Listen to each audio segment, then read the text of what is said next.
Planning Commission DRC meeting tonight. Let me start all over. Good evening, everybody. Welcome to the Planning Commission meeting tonight, August 17th. We're also joined by our DRC for the first item tonight. So I'll call this meeting to order. We'll start with roll call. So we'll be doing roll call. We do have a quorum for Planning Commission, and then I'll also check in with our two DRC members. So Commissioner Snyder? Present. Commissioner Mason? Present. Commissioner DeGiorgio? Present. And I'm Chair Radnich, I'm present. And we are also accompanied by Glenn from DRC Glenn Cass, present. and Travis. Travis Kauser, present. Thank you. Put on my glasses. Can I get a motion to adopt tonight's agenda? So move it. Second. All in favor? Aye. All opposed? The motion passes. Item 4, public comments. So this is an opportunity, if you would like to provide a comment tonight for an item that is not on the agenda, but is in the purview of Planning Commission, now would be the time. If you are interested on speaking or in speaking on items 6A, 8A, or 8B, you will have a chance when those items come up. Just please fill out a blue speaker slip that's in the back, and you can hand it to staff, and we're happy to call you up at the time. But if you would like to provide comment now for anything not on the agenda, now would be the time. Okay, I don't see any in the room. Also inviting members of the public attending online to use the raise hand function to indicate you'd like to speak on an item not on the agenda. Seeing no raised hands online. Okay. So moving on to item 5, consent calendar. Can I get a motion or any comments on the consent calendar? Move that we adopt the consent calendar. All in favor? Aye. Aye. All opposed? Okay, the item passes.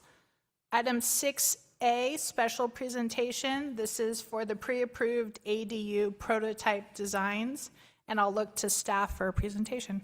Thank you. Thank you very much. Just give the screen a second. There we go.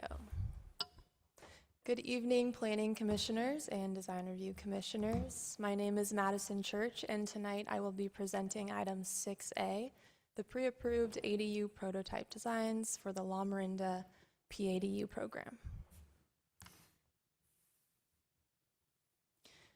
Before we get started, I'd like to just provide some background on this program. City of Lafayette, Town of Moraga, and City of Orinda are collaborating to develop a library of pre-approved accessory dwelling unit, also known as PADU, plans through the Senate District 7 ADU Accelerator Program. The program is state-funded through a $2.5 million grant, wherein each jurisdiction received $50,000 to develop in-house pre-approved ADU plans.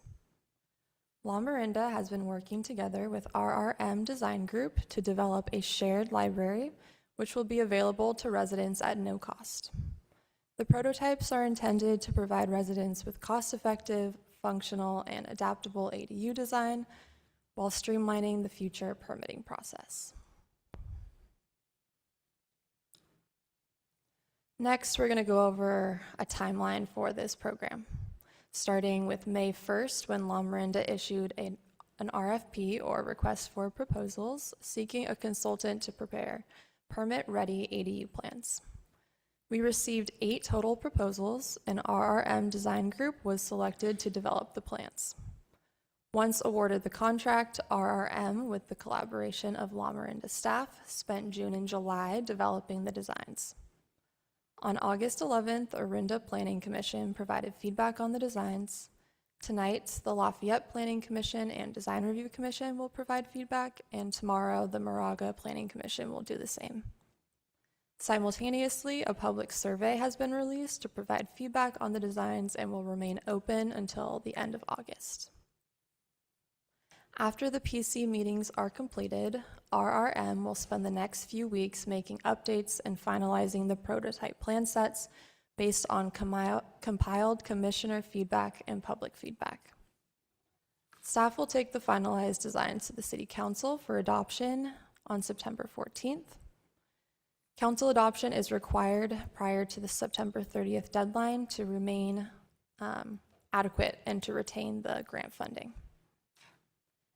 From September to January, RRM will complete the building permit plan sets and undergo technical and compliance reviews by the local building and fire district.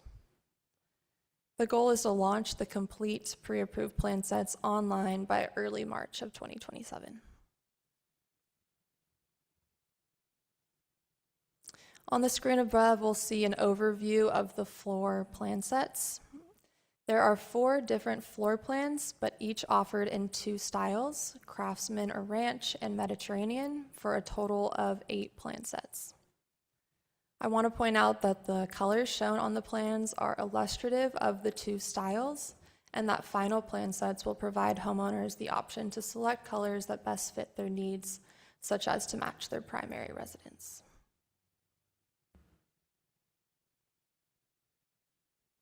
Next, we're going to run through an overview of the plan sets and compare. Starting with plan number 1, this set features a 1-bedroom, 1-bath, 490 square foot plan.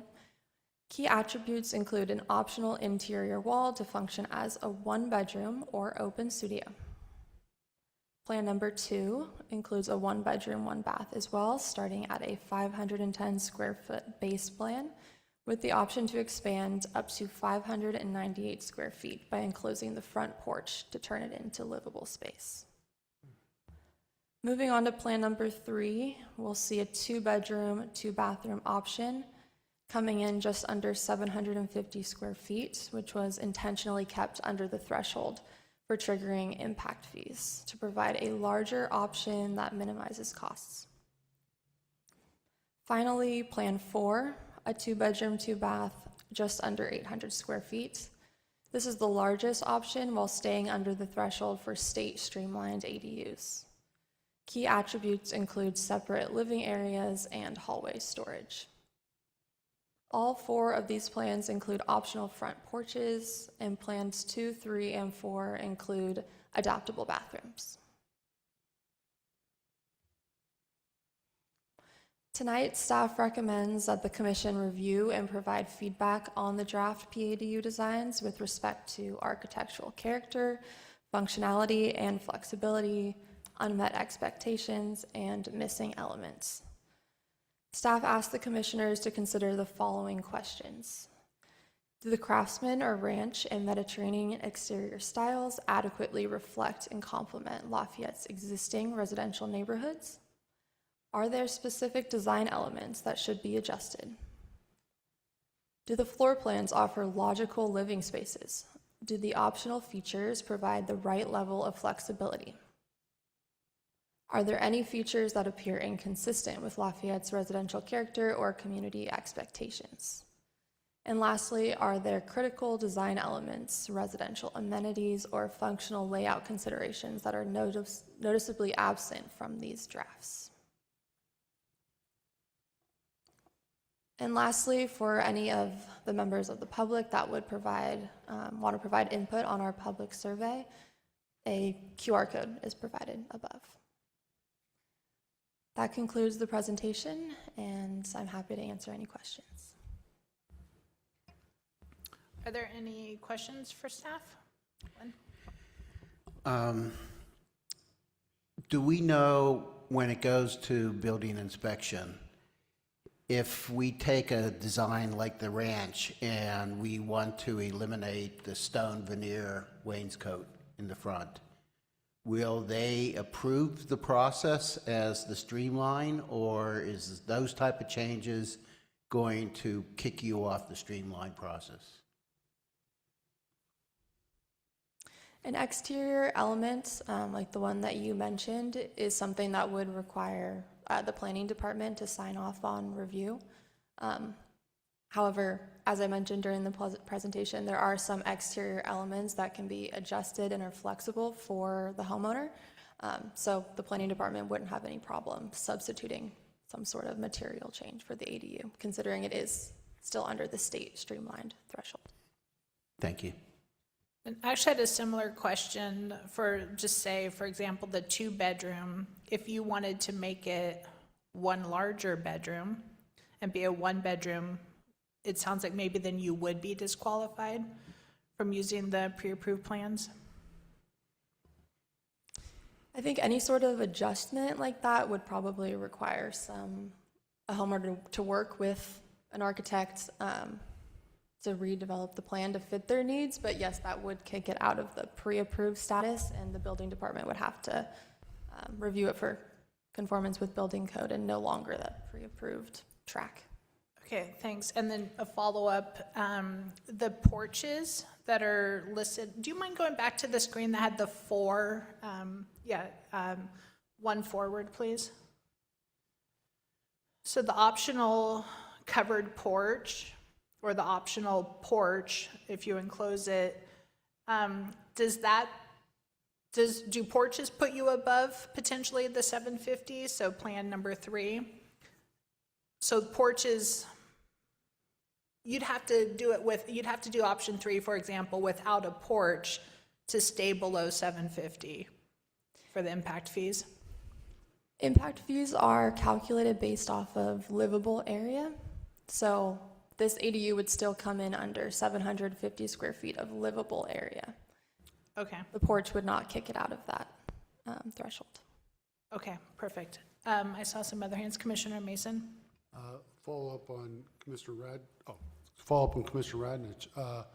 So what happens, like on the Plan 3, you're under 750 square feet, and you come back and, since we already have the plans, enclose the porch. Now, does that mean that you go back and you have to pay all the fees, or is it just, kind of forgotten and slides through? Plan number 3 does not include an option to enclose the porch into livable area. You can add on a covered porch, which is just like an exposed covered patio area, Okay. but it would not be a livable area subject to impact fees. Okay, thank you. And then the second comment I had is,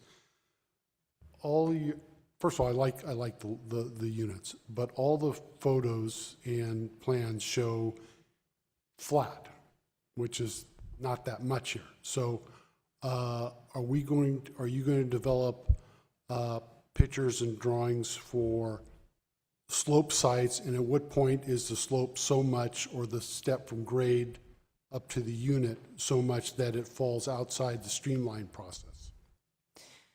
So as far as photos go, I'm not sure whether that's within the scope of work for the consultant to create renderings showing the different foundation options, but alternative foundation options for slope sites will be provided and included in the final permit plan set. You don't see those now, not part of this current process, but foundation options will be included within the final permit plan set. And then last question, this takes away from the streamlined, but the city's view is that wherever possible, we push houses and units into grade.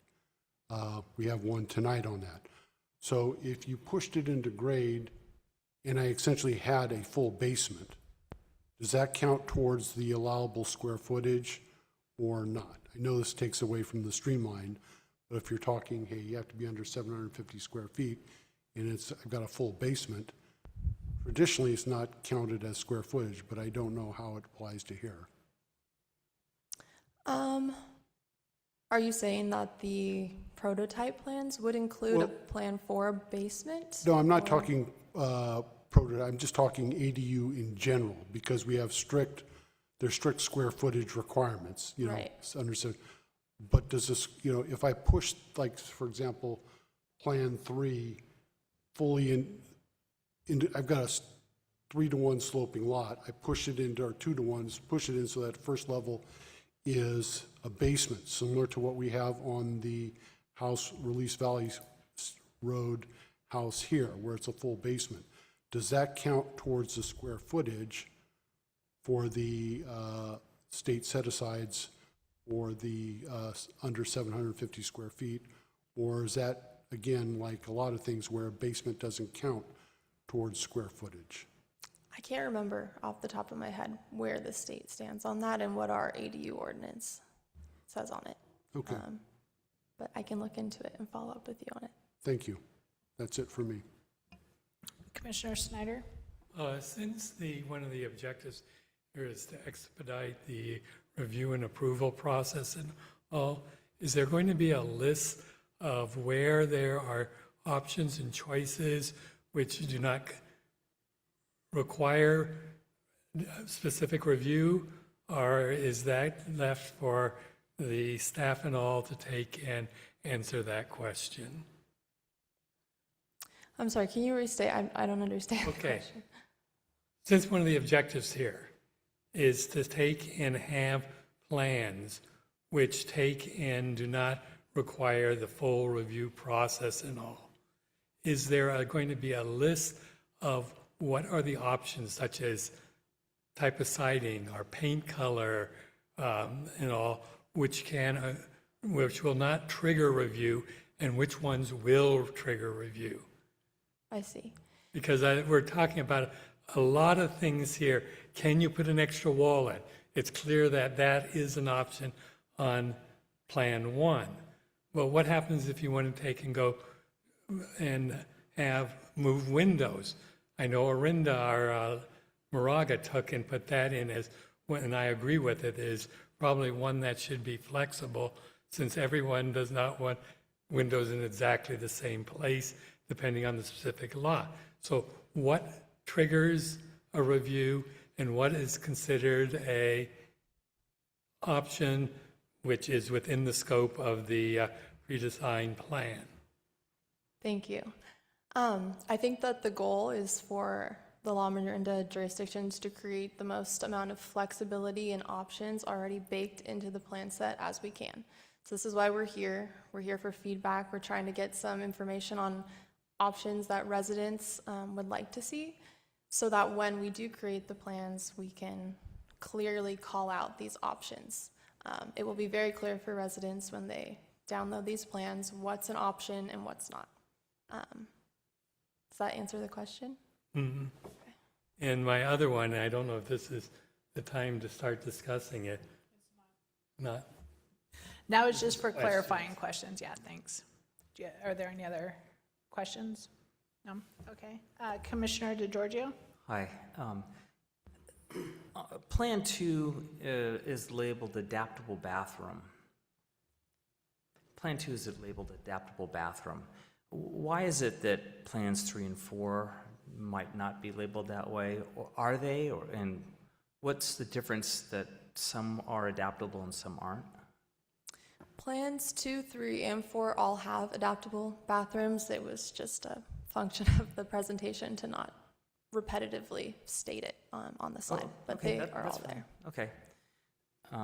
And then this is not in the presentation anywhere, but a lot of times in houses, builders will take one building plan and they'll mirror it, they'll flip it. Will this program allow for that? Right now, that is not included within the scope of work for this project. Thank you. And lastly, I'll come back to Commissioner Mason's question. Basement area is included within the livable space allowed for an ADU. Thank you. Any other questions for staff?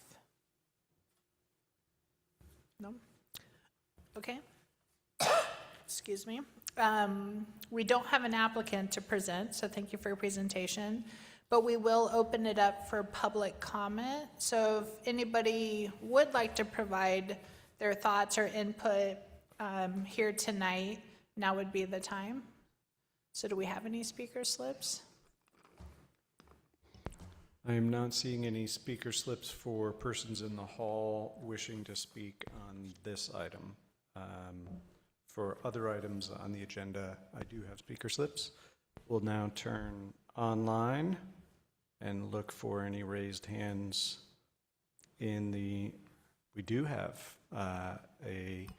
attendee John Bailey with a raised hand, so I will go ahead and, Mr. Bailey, invite you to speak now. You're unmuted on this end, and it looks like if you unmute yourself, you'll be able to speak for up to 3 minutes.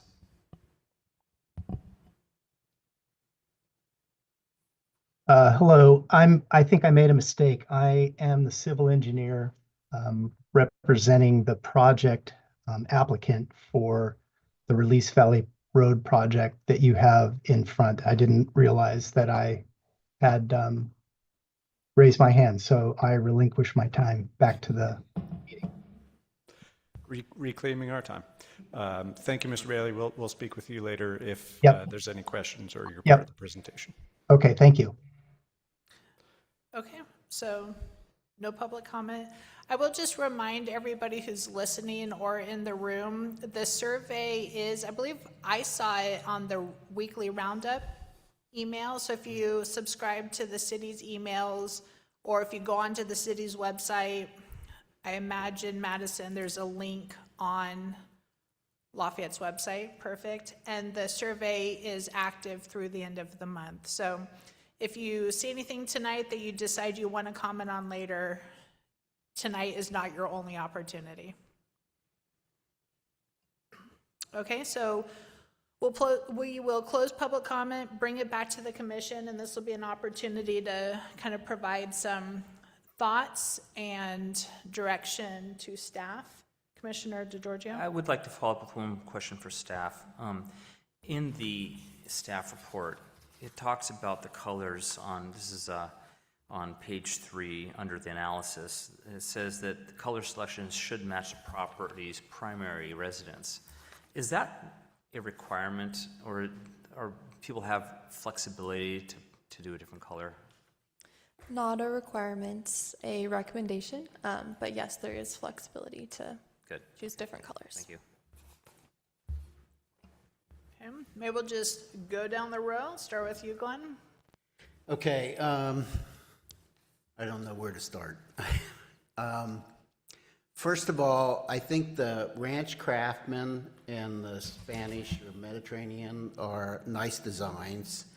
I'm not sure if they hit the widest target in the city.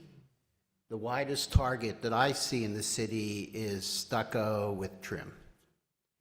And so the Mediterranean with terracotta roof is really sort of on the high end. And is our audience that's trying to save money and expedite, streamline this, are they on the high end or the very low end? I think that my guess is they're on the low end, and if they're on the higher end, they're going to have many more changes, and it's not going to be as streamlined, and it's going to go through city processes. I really like the Mediterranean design, don't get me wrong. I think it's actually the most attractive of the group that's in there. As far as layout and the 4 options, I think those are very valid options. I'm not sure that I can fix it, but I have a general comment about the laundry rooms. They're extremely small. They're designed to have a stacked washer and dryer. If they're 36 inches long and you have a vent in the back, the door to the washer is literally about 34 inches out. So it's right up against the accordion door. And there's absolutely nowhere to put a box of Tide in that room, okay? Because they're a stacked unit and there's no spare space whatsoever. I actually would like to see, but it may not be practical, to eliminate the water heater room and possibly put a instantaneous hot water system in conjunction with the laundry, and give the laundry a little bit more room so that people could put storage items in there and make it more practical. I know in Orinda, they had a lot of comments about the Mediterranean design and the focus of the centering of the door to the archway at the porch. I don't think that's that important. I think more important is the actual functionality inside the unit. So you don't want to be moving the door further into the living area and create dead space in a room, in an apartment or an ADU that's already limited square footage. I would like to see, like the other commissioner stated, a list of things that would kick you off of being streamlined. And I think there are some items that I don't know if they would or they wouldn't, you know. In Orinda, they had a comment about the one-bedroom studio unit, flipping the closet and having an extra window in the unit. I think that was a good comment to some degree. But can you have both options, or will that kick you out? And I understand also is that some of the, if you're up close to the fence line, you're not going to be able to put windows into that facade. And so I understand that some facades may want to have more windows or skylight or something. Whether or not these options can be presented to the building inspection department and approved as part of the streamlining process, that would be the best thing. Thank you. Okay, are we good just going down the line? Thank you for your comments. Commissioner DeGiorgio? I had a question about windows in two respects. One is, I know the bathrooms all have a window in it. Sometimes, though, given that they're almost all in the corner, it might be nice to have a small, like a casement, double casement window, something that allow more ventilation, cross breeze or something. And that gets to the question of the window sizes and how many are available, which was mentioned earlier. I, for example, look at the kitchen window that's above the sink, and it's hard for me to tell the width of it, but it seems like you might want to have a larger window in either the kitchen or in the living room. So that might be nice to have, but that would have to be, of course, defined by the program on what's allowable. I know this is probably outside the scope of this, but there's not really indication of where to put split heaters or like a heat pump, heater cooler units. And I don't know if that's important for a design work here, or that's what the contractor's going to work out anyway. But I just noticed that. I don't know if this is important. And the last thing was the concept of asphalt shingles versus metal roof. And I don't know, a lot of people are opposed to metal roofs, but you can make a case for why they might be worthwhile in certain circumstances. So I can see how tiles would be appropriate for Mediterranean, and asphalt is low cost and good for things, but why wouldn't you allow metal roofs if that's something that fit into the existing households? That's it. Okay, thank you. Commissioner Mason? Yes, just a couple of things here. One is, I want to jump in also on the windows, because depending upon the set aside from the property line and the overhang, it might trigger some additional fire rated requirements, which I would not expect people to know unless it was pointed out. Second is I would like to see because it's being similar to the color of the main house is kind of vague. I would like to see you work with the design review committee with an acceptable color palette. I just got back from Seattle where I saw my son, and one of his neighbors has an orange house, and I want to avoid that. On the technical things, I generally like the floor layouts.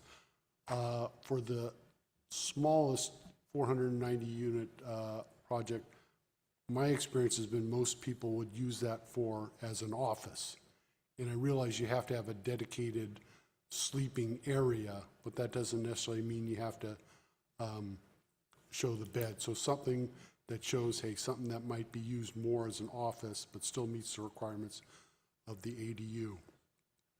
And the biggest concern is just the foundation options. All through La Marinda, we have really bad soil, hills, flat.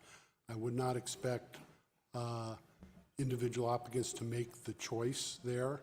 A house on a foundation on a sloping site of 3 to 1 or greater falls under, the depth of footing falls under CBC section 1808.7.1, and I would not expect anybody to know that other than, you know, hardcore engineers and stuff like that. And I don't want to see people jump into it and then find out they have a huge additional cost, which they haven't planned for, because a lot of these are going to be cost sensitive.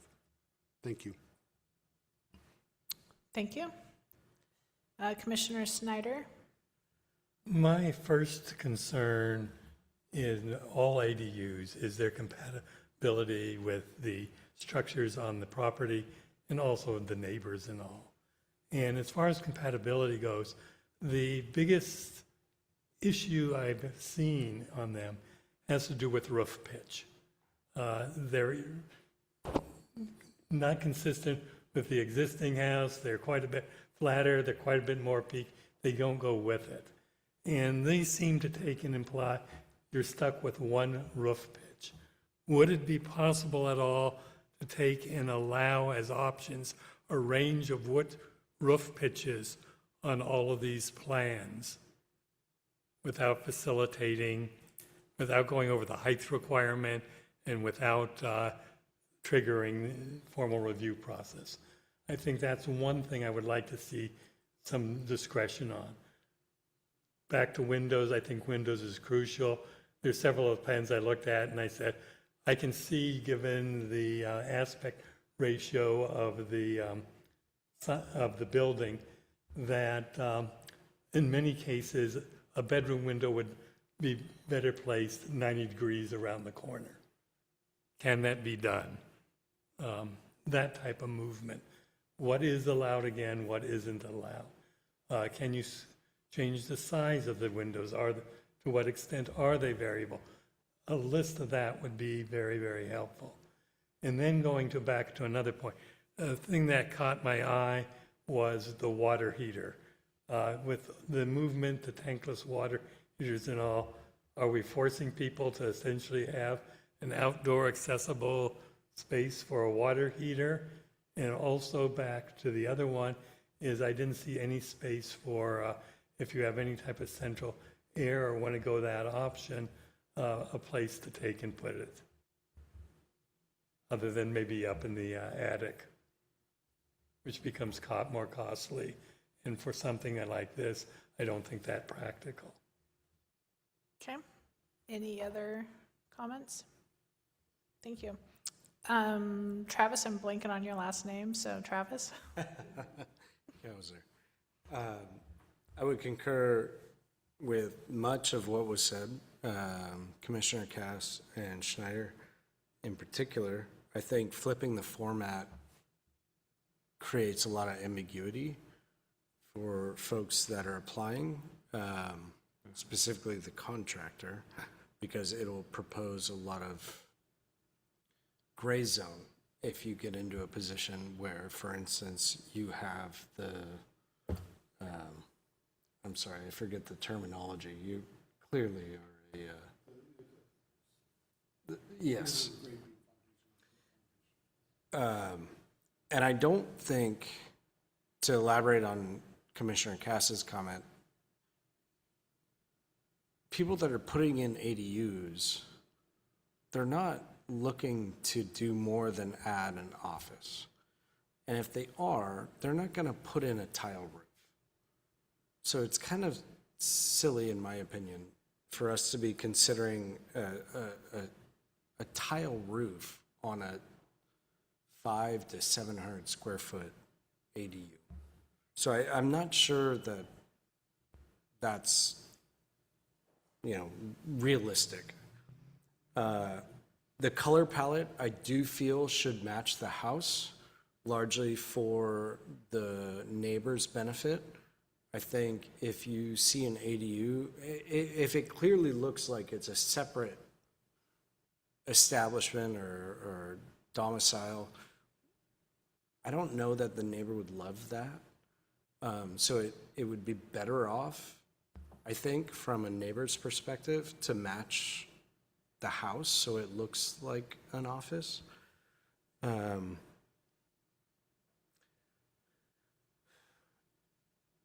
And the appliances, I'm sorry, not the appliances, but the HVAC and water heater issue, if we get to a point where we're moving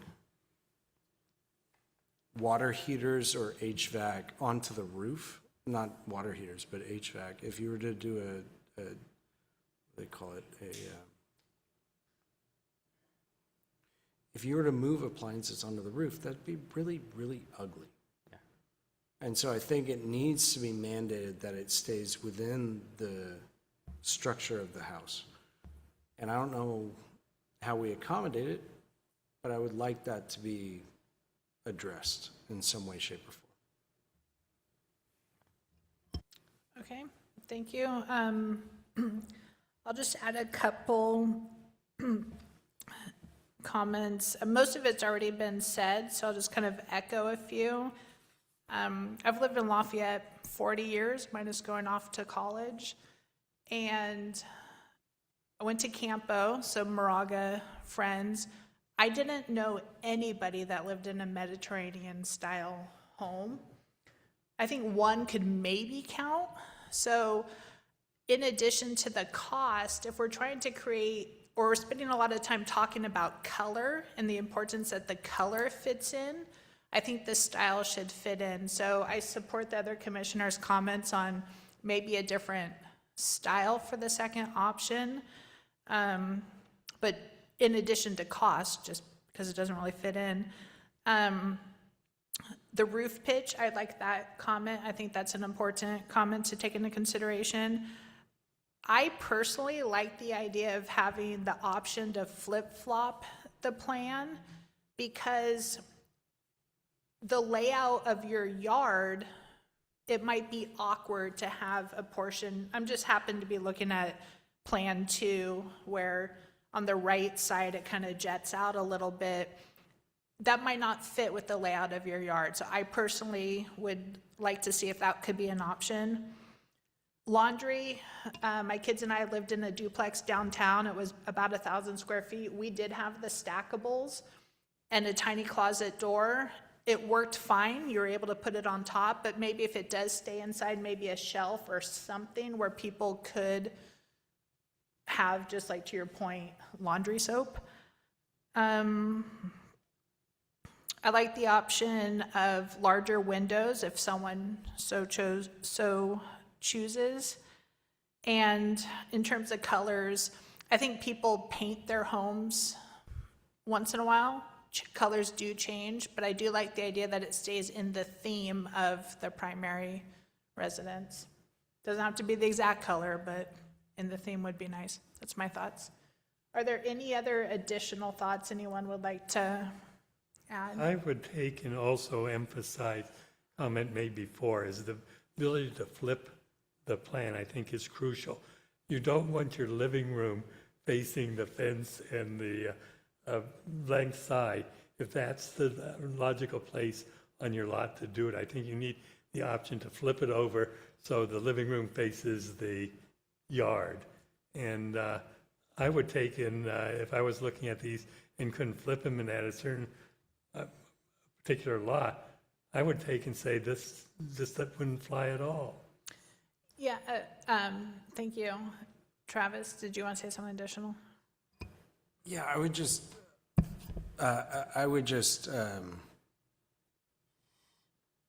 say that perhaps on the other side of that coin, if you were to flip it and all of a sudden you're looking into someone's backyard or into their bathroom, they should be entitled to know that before they flip it.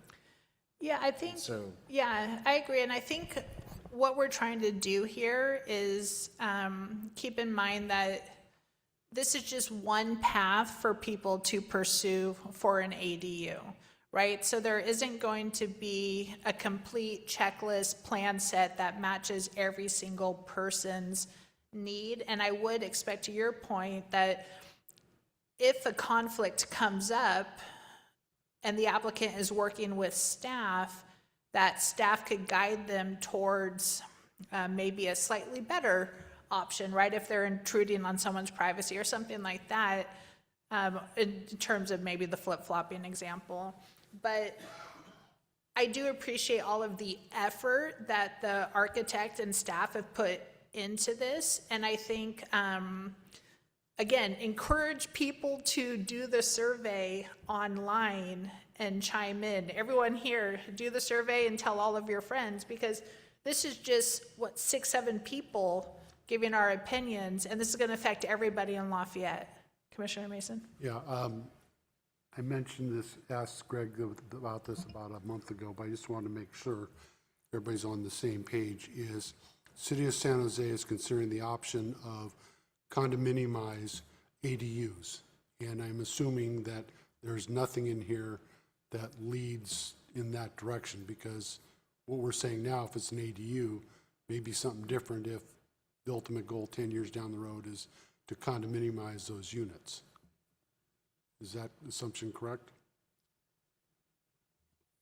I can't really speak to that point. I'm not sure what's going on with condoizing ADUs. You are correct. Nothing in these designs, which would be off the shelf and available to the public, would allow them in any way, shape, or form to make them a fully separate, saleable, real property by condominium. That is not part of this effort. It would be an entirely different policy direction and legislative action that council would have to take. It would have to come through the planning commission first, unless the state preempts local jurisdictions. But no, Okay. we I would just maintain the status quo with respect to ADUs and ownership on private property. Great, I just wanted that on the record. Thank you. Yeah, one comment on the HVAC system. A single heat pump will heat 800 square feet. That would be the most economical way of doing it. However, a heat pump is going to have an evaporator unit that's going to have to sit outside. And with the sloped roof, like on the ranch, you can put a furnace unit, air conditioning unit. Again, you'd have an evaporator unit that has to sit outside. You can't put everything up in the attic. It doesn't work that way.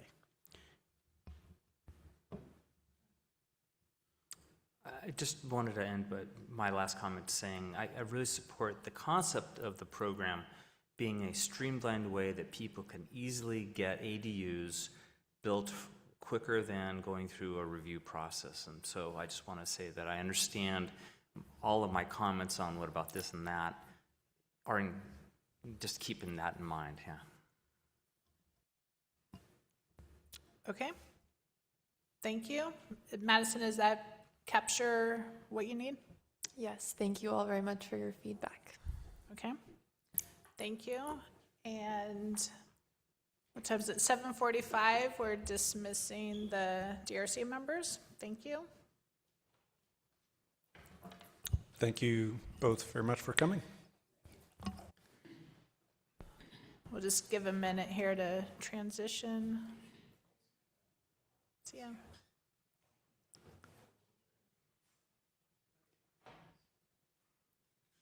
Good.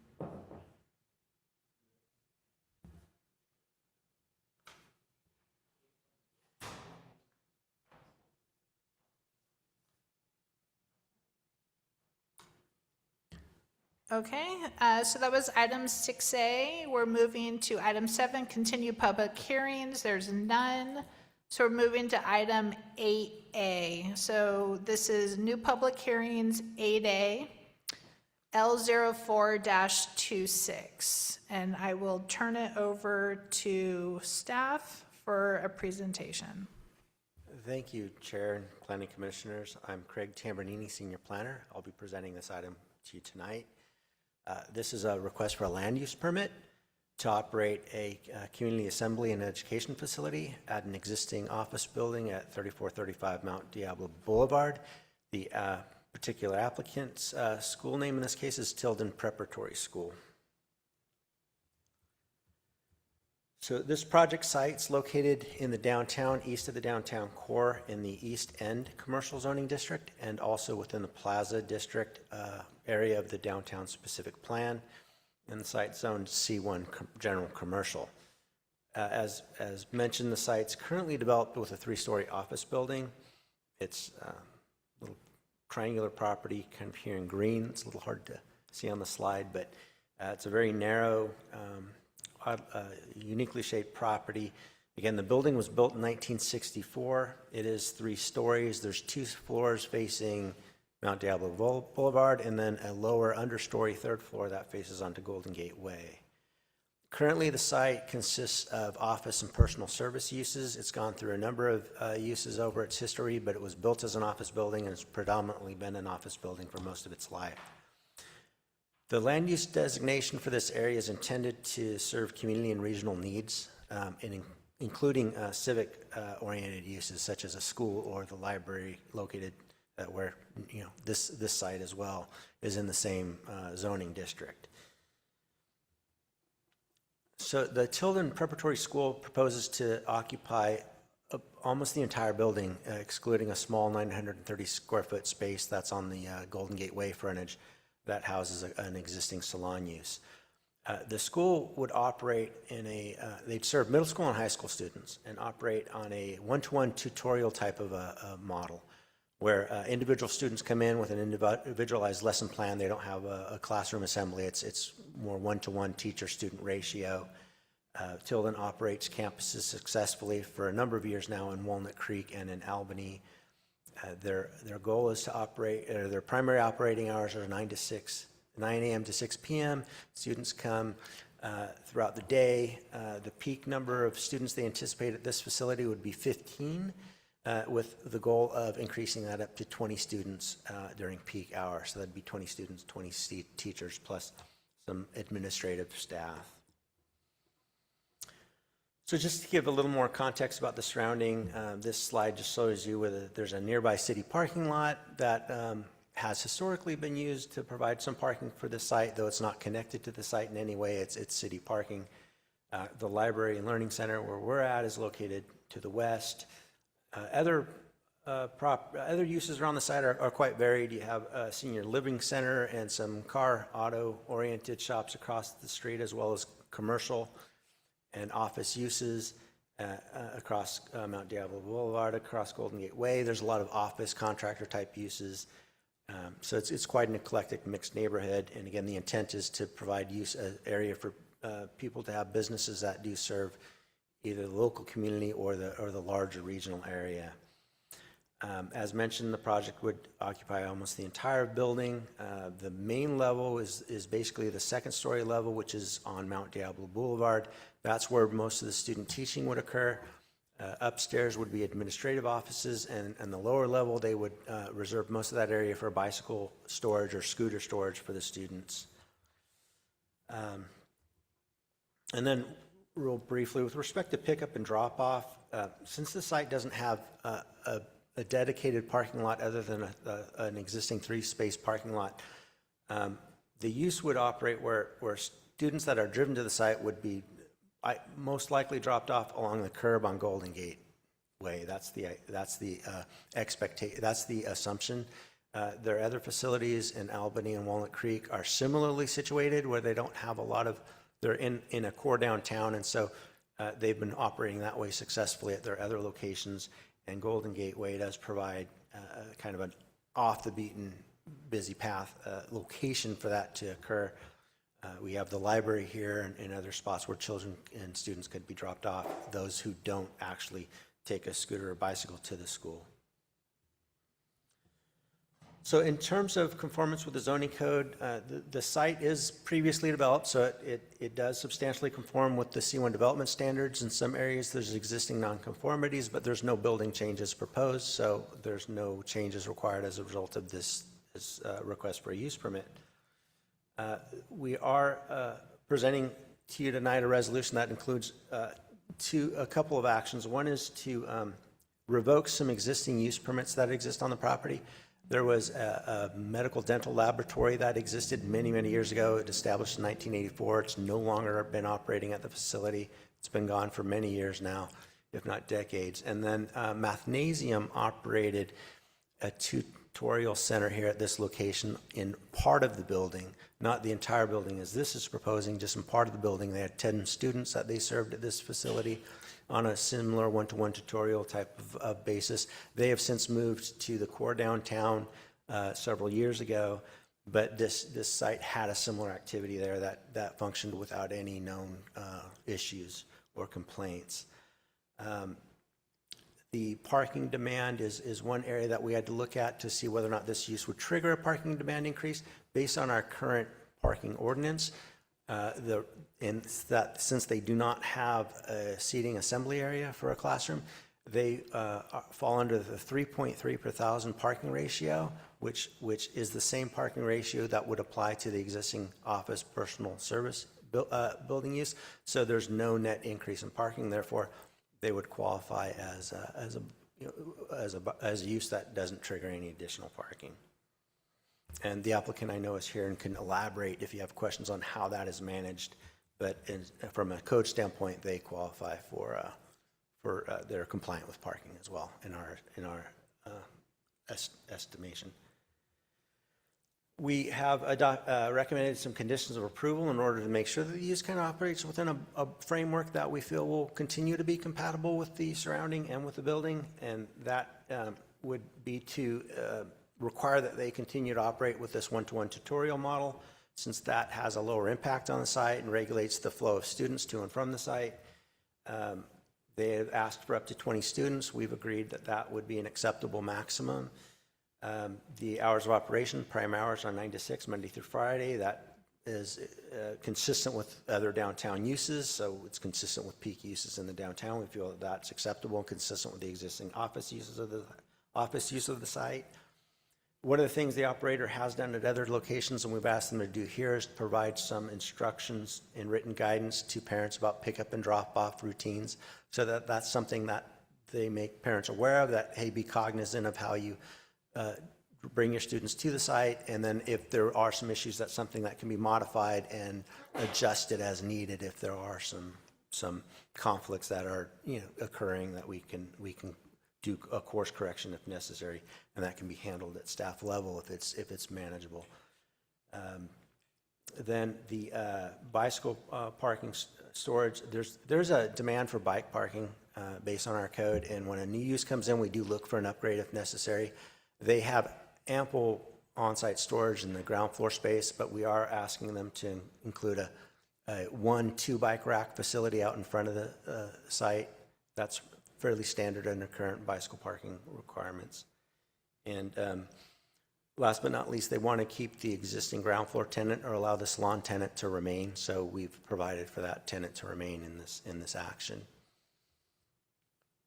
We did refer out to several agencies, which we typically do. We did not receive any substantial comments. We did receive a comment from the Fire Protection District letting them know that they will need to have an occupancy change review, which is common when you change occupancy classification. There's no anticipated significant building changes required, but they would be looking at exiting and fire planning and escape route planning and things of that nature. But as it stands now, we don't anticipate any substantial changes to the building that would trigger additional design reviews or other reviews, other than a plan check by city staff for the interior, any interior work that might be changed in order to accommodate the use and meet health and safety standards. And then we had a comment from the Lafayette Parks and Trails and Recreation Commission, but it wasn't a substantive comment that required any change or any additional conditions. In terms of public comments, the applicant did submit quite a list of letters of support, or I would say, commentary as to the people who support this particular operation and would like to see it, come to fruition here in Lafayette. There were no additional public comments in response to the noticing that went out. So with that, our recommendation is that the planning commission find the project categorically exempt from CEQA pursuant to section 15303C, which applies to conversion of a existing structure into a new use, and that you adopt the resolution to revoke the expired land use permits and approve the project subject to conditions. And that concludes my presentation. I'd be happy to answer any questions about my report. And again, the applicant is here as well to provide a presentation to the commission. Thank you. So first, we'll just do any clarifying questions for staff, and then the applicant will present. Commissioner DeGiorgio, let's go down the line. Thank you. Please clarify the plans on drop-off. I think I read that there would be a striped area, and I think that was on Golden Gate Way.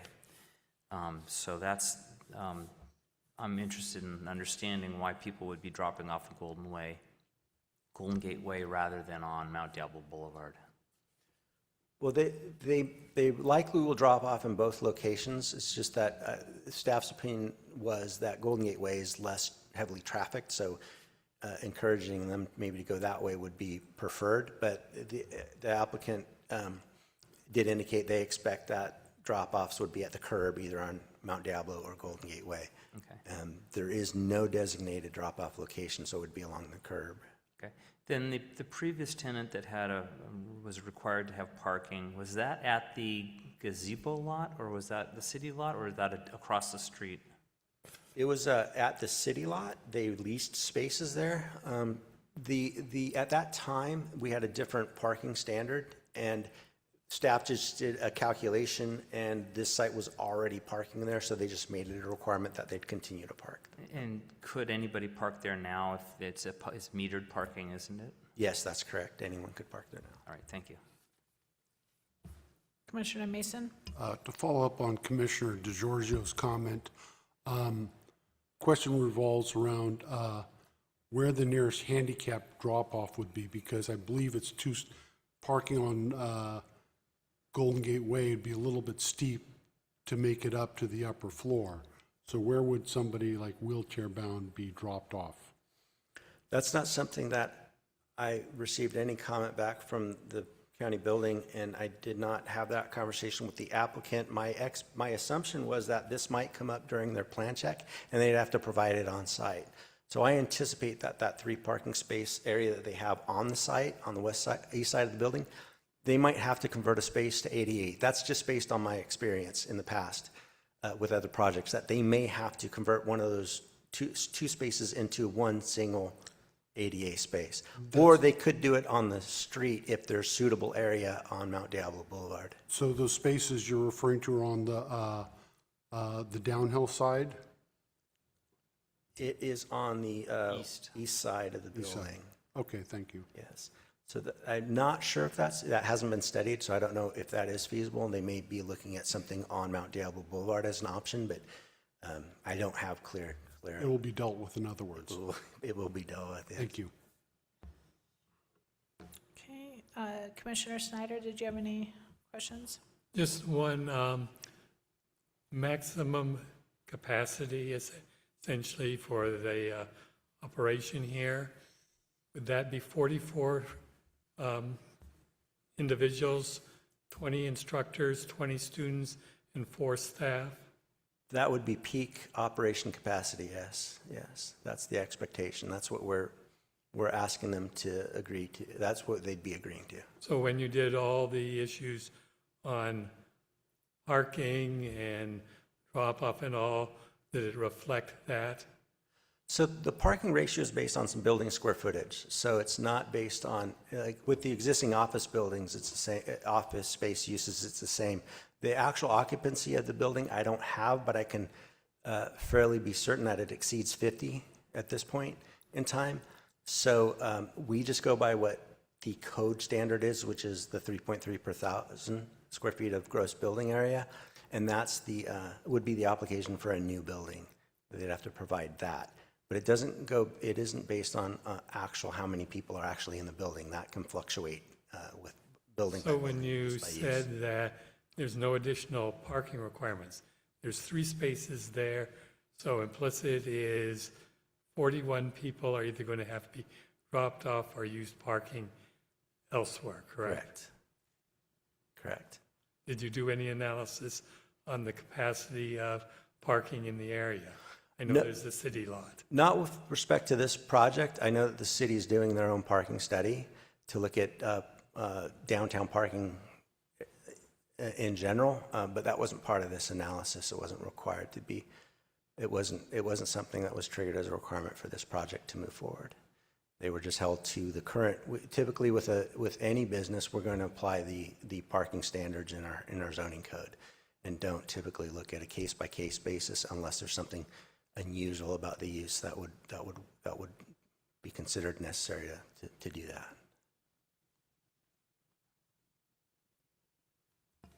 Okay, thank you. I do have a question for the land use permit allowing the existing tenant. What happens if that tenant leaves? And this might be a question maybe more for the applicant's team during your presentation, but is the intent that that salon will remain, but then what if that salon owner or worker chooses to leave? Will it remain a salon, or will it become part of the school? It could become part of the school. They could absorb it as part of the school and then fold it in under the use permit if they choose to do that. But what this use permit allows is the option to lease that out to a salon, or it could be an office, any use that does not exceed the grandfathered 3.3 per thousand parking ratio. Okay, so they wouldn't need to come back No. for a different type of approval? No, it's not structured where, and that's currently not my intent to structure it where they'd have to come back if they want to absorb that space. We could, but it is a fair question because I don't think that the use permit conditions speak to that. So we could modify a condition to state that it's okay to absorb that as part of the school if they don't exceed their capacity. I don't know that it's necessary, but Yeah, I think like any type of wording that would either allow them to absorb that space or allow another tenant to come in that maybe if they weren't a salon, but they were X or Y service, that they would be allowed to be covered under the permit without needing to come back to Planning Commission. yeah, that is currently the way the condition's written is that, let's see, the existing 930 square foot tenant space on the ground floor level of the building may be leased separately for C1 district permitted uses that have the same or less parking demand. So it's meant to provide flexibility in the type of use. It doesn't speak to if it goes away, it would just be absorbed by the school. That's implied, but we could explicitly state that as well. Okay, and so is the city, do they typically determine an allowed use based on the parking demand? Like, we just want to make sure whatever use goes in is compatible with children and compatible with education. So it would be based on the list of permitted uses currently in the C1 district, which are, Okay. are personal service and office. Those are the most common. Okay, perfect. Okay. My other questions are for the applicant, so. Okay.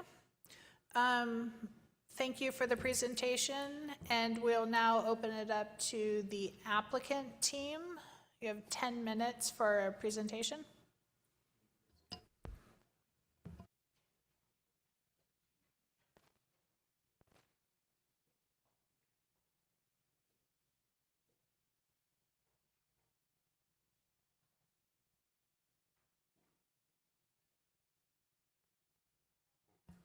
Hi, I'm Lori Kumar. I'm the director at Tilden Preparatory School. Very happy to be here and very nice to meet you all. I wanted to just share a little bit about our school and have you see a very short presentation just to give you a feel of what we do at Tilden.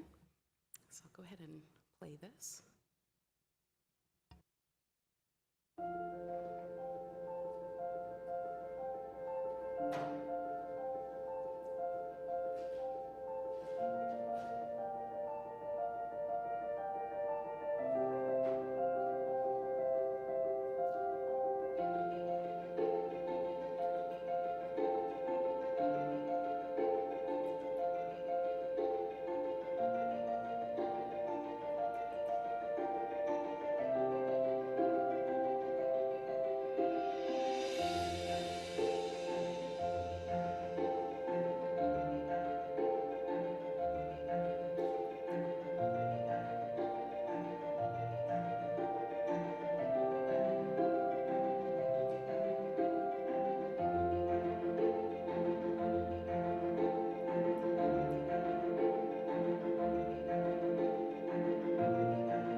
So I just wanted you guys to get a feel for what we do every day and what it looks like on campus.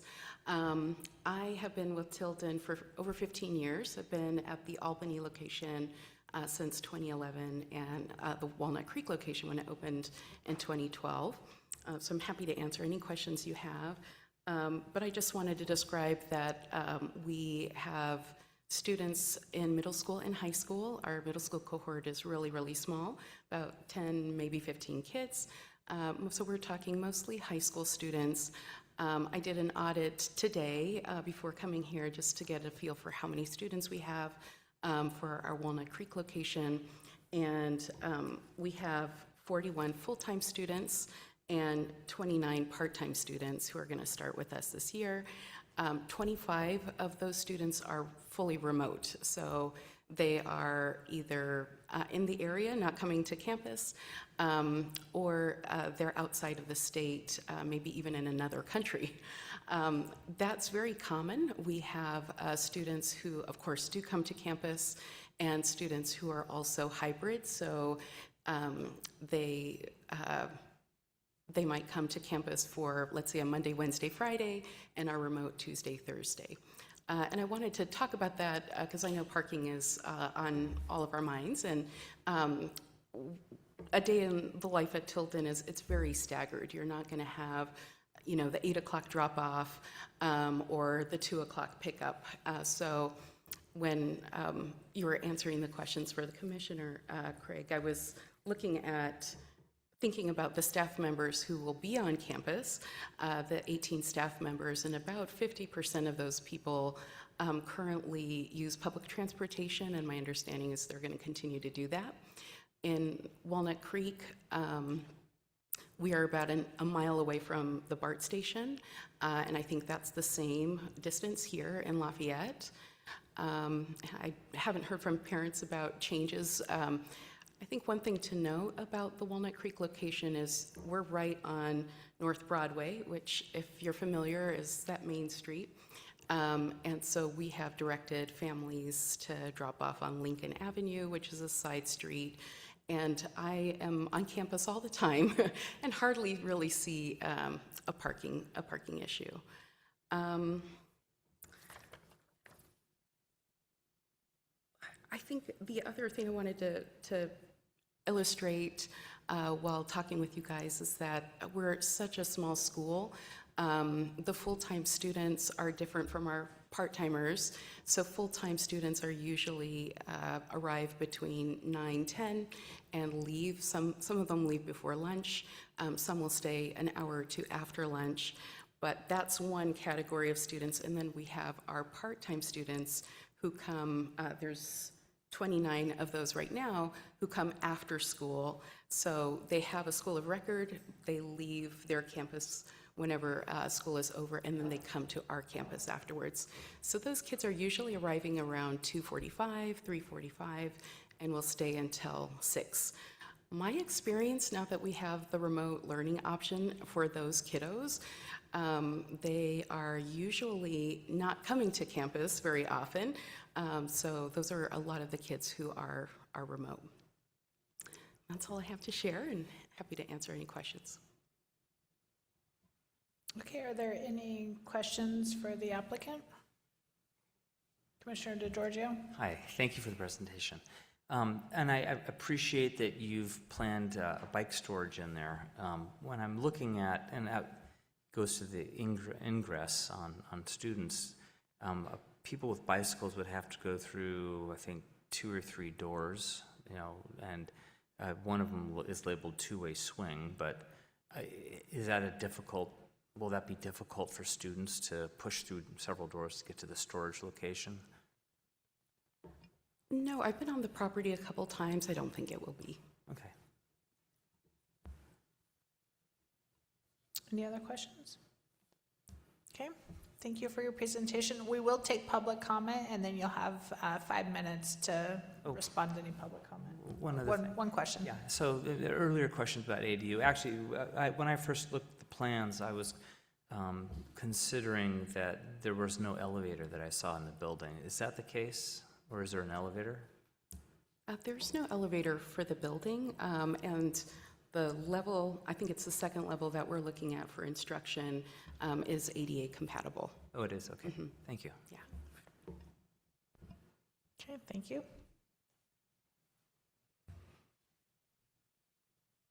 So we'll open this item up for public comment. If you would like to speak on this item and you're in the room, please fill out a blue speaker slip. Look to staff if there's any comments for tonight. We have 3 speaker slips for persons in the room. First is Emily Gaines, followed by Brian Gaines, and then lastly, Jeanette Salinas. So you're welcome to go to the podium. Make sure that the button at the base of the microphone is pressed and thus illuminated. And we'll give you an affirmation that we can hear you. Okay. Hi there, can you hear me? Oh, yeah, you can. Yeah. Okay, hi, my name is Emily Gaines. I'm here to speak to you today as a parent of a child who attends Tilden Prep. My son is just about to enter 11th grade at Tilden. Last year was his first year at the school. After a long and difficult educational journey, we are thrilled to have found a place where our son is finally thriving. Our son has autism and ADHD, but he's also gifted. There's an absence of schools in our area that work well for neurodivergent children with his learning profile. My son readily qualified for an IEP in public school, but the special education system in public schools has a hard time finding placements for kids who are too smart for the self-contained special education classrooms, but too disabled to function in the general education classrooms. That's where schools like Tilden Prep come in. When it became clear that the public school placements were not working for our son, I toured just about all of the private and non-public schools from Concord to Alameda, and Tilden is the only one I found that I felt confident could meet my son's learning needs. Since starting Tilden in October of last year, our son has found a place where he feels comfortable learning and is excelling. Tilden's one-to-one education model has been invaluable for him, as he struggles with peers but connects well with adults. He's gone from complete school refusal in public school to not missing a single day in the entirety of his 10th grade year at Tilden. He was earning B's, C's, and D's in public school, and that was with intensive at-home support. But at Tilden, he has a perfect 4.0 GPA in college prep courses. He was bullied and felt unsafe at public school. In Tilden, he connects with peers through the student lounge and lunchtime social clubs, and he's formed several close friendships. We are very excited that Tilden is in the process of moving to Lafayette and of seeking certification as a non-public school, as that will enable Tilden to meet his needs even better and implement all the services that he was receiving in his IEP. Specifically, he'll be able to receive daily academic support from a credentialed special education teacher and mental health counseling. NPS certification will make sure many other disabled students like our son are able to receive the education to which they are legally entitled. Please approve the project so that Tilden is able to fill this important niche and continue meeting the needs of neurodivergent children in our community. Thank you. Thank you. Are there any questions for the speaker? Okay, nope, thank you. Next is Brian. And I did forget to say it's 3 minutes, so I know you were speaking really fast. You do have 3 minutes. Just no rush. Thank you. Good evening. At the risk of being too duplicatory in our statements, my wife and I are East Bay natives and have resided in Contra Costa County since 2008. And my wife has been teaching children in various capacities in this county since 2005, and I spent nearly a decade myself in post-secondary education. Since COVID, we have both observed a significant increased need for specialized education environments for many children across all demographic and socioeconomic strata, whether it be from a visible or invisible disability, mental health challenges, education-related trauma, or even problems at home. My current trade as a fire alarm service technician takes me all over the Greater Bay Area and puts me in close contact with school administrators. And every single one I have brought up these observations with has agreed with my perspective, including right down the street here at Stanley Middle School and Lafayette Elementary, where I did the fire inspection just a few weeks ago. And they're safe, trust me. Many of these students, along with their parents and their private public school personnel, have struggled to find a place where children can fit. And as my wife described quite clearly, my son has his own challenges, and we found everything we found kind of sort of worked for a while until we found Tilden. And Tilden has I mean, it relieved a lot of the exhaustion that we were experiencing as a family just by having these education struggles. So I just wanted to say that these Tilden and the schools, they fill a vital void that is in the available academic services that are offered to the community. Tilden just fixed it for us, really, in so many ways. He finished last year, as she said, with a 4.0 GPA and didn't miss a single day when there were tears and I was getting calls at work in the morning that he wouldn't go to school. And as a dad working all over the Bay Area, down in South Bay, hearing this is just, I felt so helpless. And I just want to say Tilden would be a very valuable benefit to this community. I strongly feel that. So thank you. Thank you. Any questions?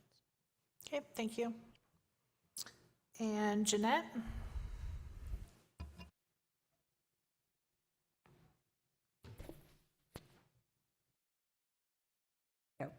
Hello. Hi, I'm Jeanette Salinas. I'm the head of school at the Walnut Creek campus and hopefully head of school at the Lafayette campus. Unlike Brian and Anna, I've been here for 2 years in the Bay Area. Previously, I was in Texas. And in Texas, I founded a school. It was an award-winning school. I worked with Houston ISD, which is one of the largest ISDs in the country, with the University of Houston to create programming that was essential to meet the needs of students that weren't being met. And when I decided to make the relocation to the East Bay area, I didn't know that I'd end up in another school. And when I came across Tilden, I saw a pathway for me to support a school that already had a foundation that was servicing students that weren't getting their needs met. Like Emily and Brian spoke to, the National Education Association, they have done their research to find that there's at least 1 million students that are underserved. They're bright, they're gifted, they're talented, but they have a learning difference or a disability. There isn't a pathway for those students. They don't belong in special education. They don't belong in general education. They need a real wraparound approach to be able to support their needs. And that was my real draw to Tilden, is that we're able to provide a service to support students that otherwise wouldn't be able to access learning that's built for the masses. And for me, it's not about me, it's about the students and it's about the community. We've been able to develop theater arts programming. This upcoming year, we were looking at hosting our theater arts program at the Walnut Creek Library, and now hopefully we'll host it here at the Lafayette Library.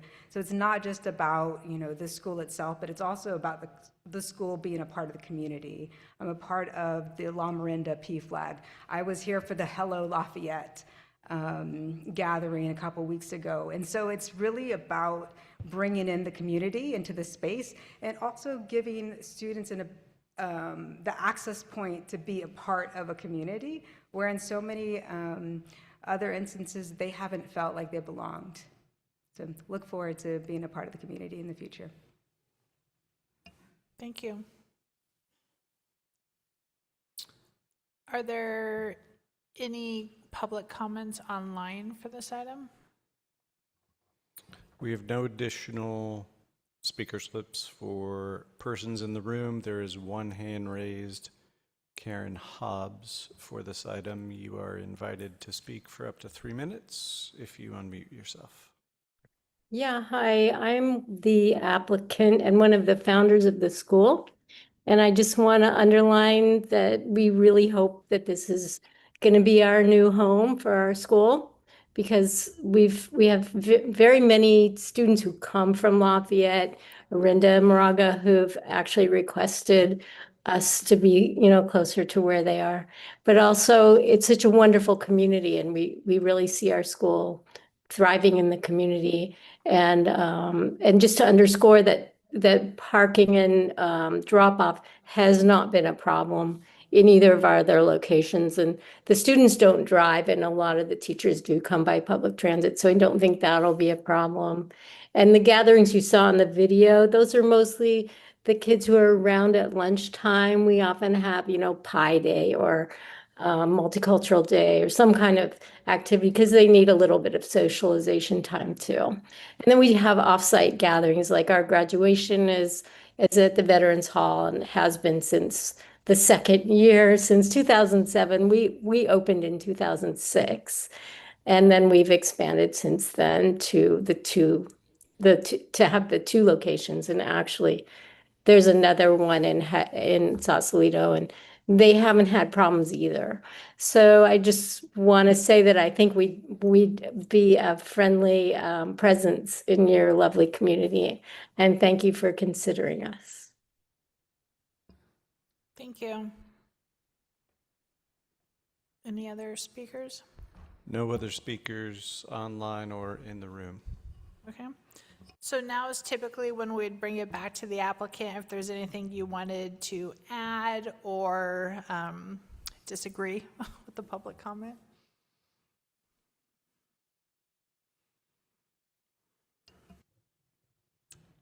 Can you hear me? Yeah, great. This is Lori Kumar again, and I just want to thank the families and Jeanette and Karen for saying what they did. I don't disagree with anything.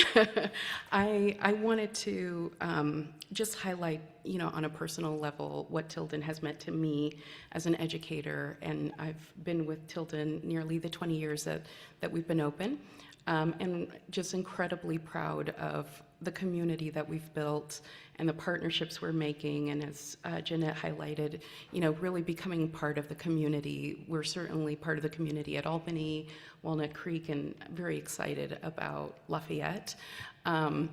And one of the parents was talking about our non-public school status through the California Department of Education. That was a multi-year process of seeking certification through the state.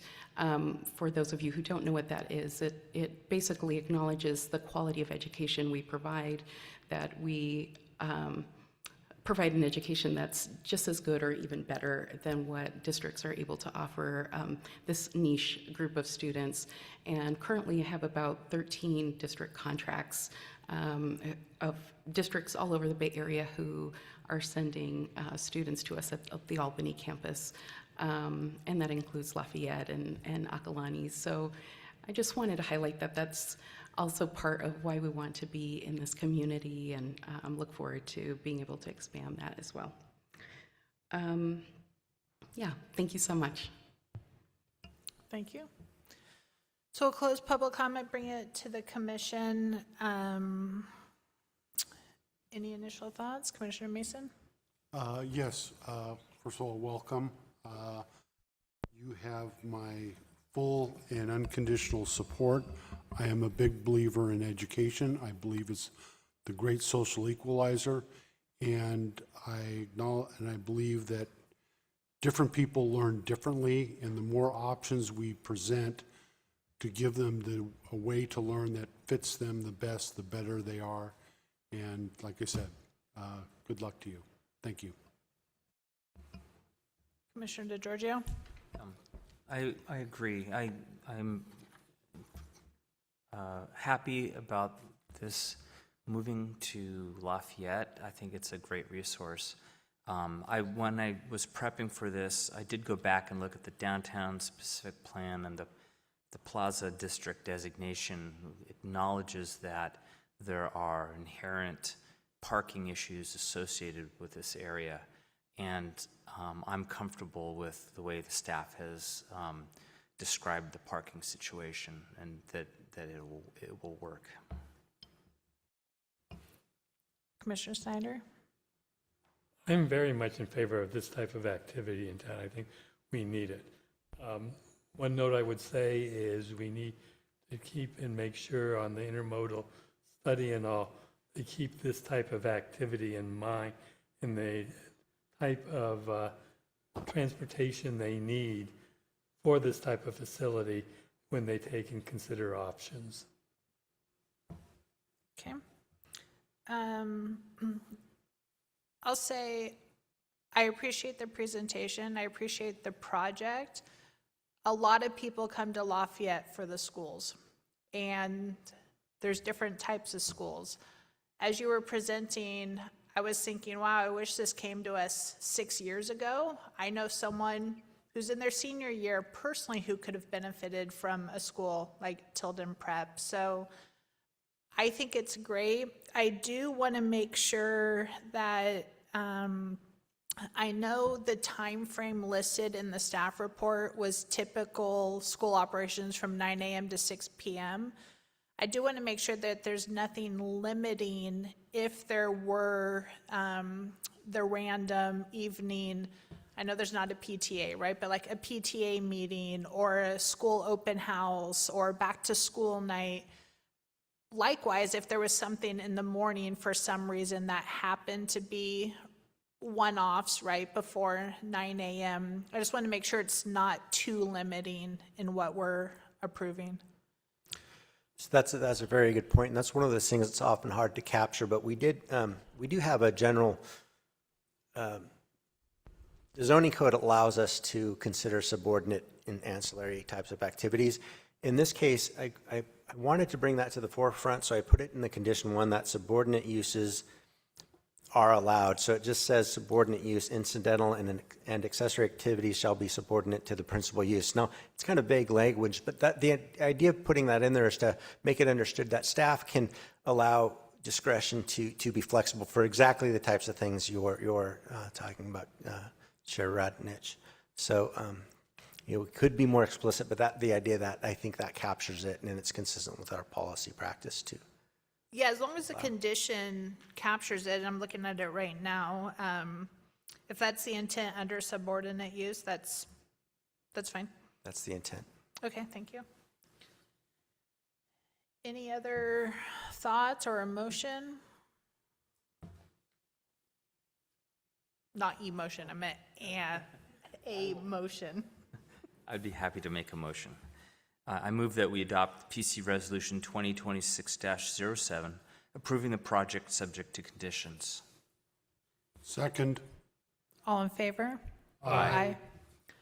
All opposed? Let me just check one thing for a second, please, before we...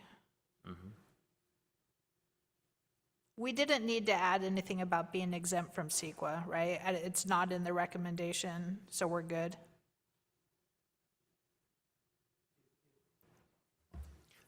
My understanding is if your action is to adopt the resolution, that's included in the resolution, so you're good. Okay, so we're good.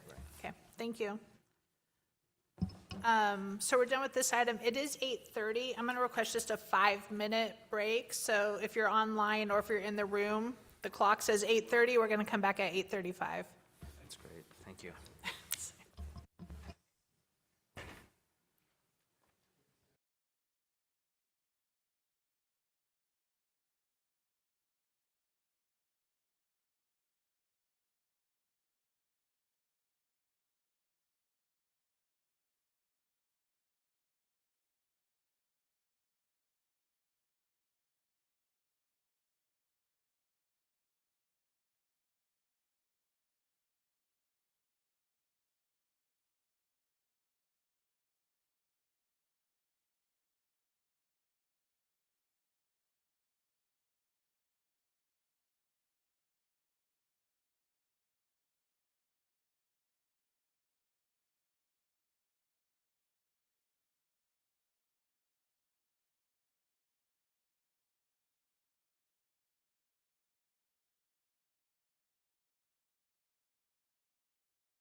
Welcome back.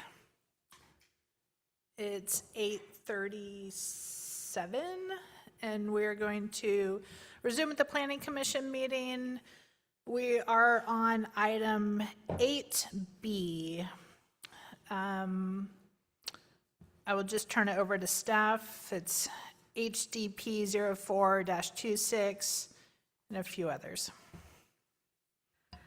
Yes, thank you. Good evening. My name is Stephanie Cervantes, Assistant Planning Director, and I will be presenting HDP 04-26 and associated permits on behalf of Senior Planner Arlie Cassidy. All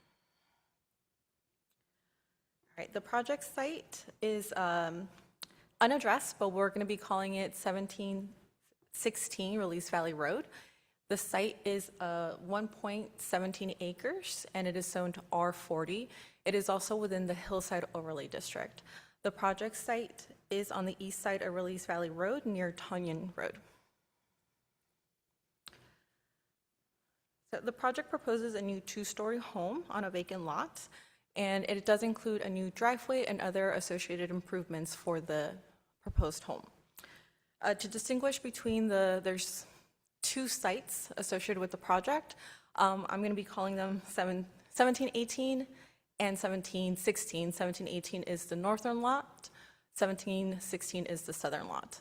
So these photos show on the left side, they show the existing home that is located on 1718.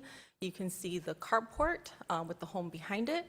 And then on the bottom picture, that is the driveway, the existing driveway that leads to that home.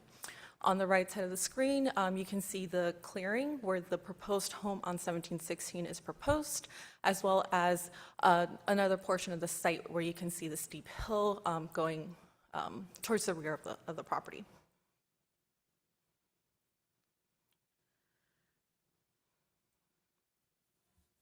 This site plan shows both 1718 on the top, on the northern side, and 1716 on the bottom, the southern portion. 1718 has vehicle access via a driveway that crosses 1716 and connects to Release Valley Road on the south side.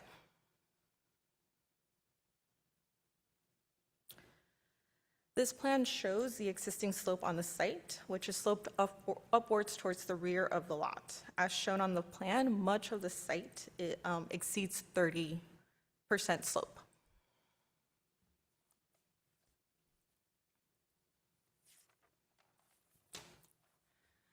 As previously mentioned, 1716 is assessed via the driveway that crosses 1716.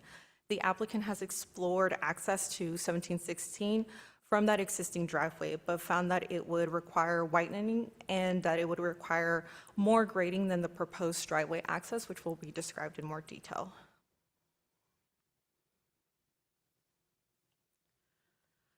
So the project proposes a new driveway that will connect to Release Valley Road on 1718 and will travel upwards and across 1718 to 1716, which you can see in this exhibit. The existing driveway is shown in a gray, actually, on your screen. It looks a little bit pink.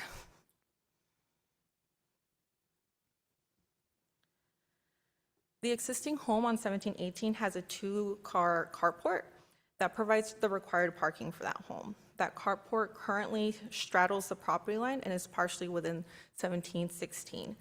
The project proposes to include demolition of that carport and relocation of the parking to be fully within 1718. However, the solution does require a variance as the site is constrained by the existing slope. So the proposed location for the new parking is within the side yard setback. Staff believes that the findings can be made for the variance.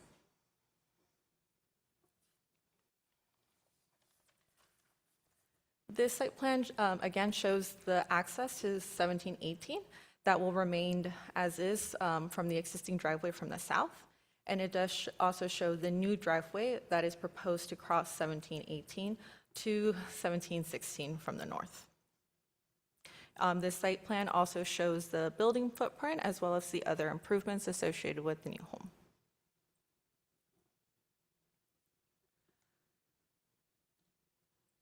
The total new impervious surface area for this property, or for the project, will be a little over 6,000 square feet. Most of that new impervious surface area will be for the new driveway, with a little under 2,000 of that being for the new home. We're going to get into the floor plans now, starting at the bottom. So the property does propose a basement level, which will be roughly 565 square feet with 2 rooms, basement north and basement south. And this will also provide access to the carport, which will be able to house 2 vehicles. The first floor has a little under 1,000 square feet of living area. Most of this is common living space, which includes the kitchen, dining, and living areas, as well as an outdoor deck that wraps around 3 sides of the building. The second floor is about 892 square feet. It includes 3 bedrooms, 2 baths, an office space, and a laundry room. Now moving on to elevations.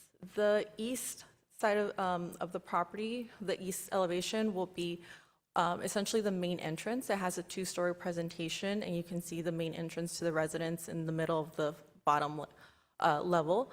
And this is also the start of the deck that wraps around to the rear. The west side, that will be the most visible from Release Valley Road, has a 3-story presentation. This faces downhill. This will have the larger portion of the deck. So because of the slope on the property, the building itself, the maximum height is 30 feet. And it is 30 feet 7 inches to the ridge of the roof. On the north side, it will also have a 2-story presentation, but you will be able to see the deck, I'm sorry, the carport. This does have a shallow roof angled up away from the hill. The basement level is pushed down into the surrounding hillside, and the basement, due to the basement being enclosed, it does not count as a story. And this is the south side of the building. Again, you can see the carport and balcony area here, and you can see the roof line as well. This is a section that cuts looking north. It's an east-west section. You can see a retaining wall on the left for the downhill side, and then the flat front yard area that will be on the uphill side. And this is front yard as in front yard for the home, not necessarily front yard as what we traditionally think of, front yard in front of the front property line. For colors and materials, the project is proposed to have stucco in a cinder and pashmina color. There will also be concrete, painted wood, yellow cedar siding, aluminum clad windows and doors, as well as metal and cable railings for the balcony.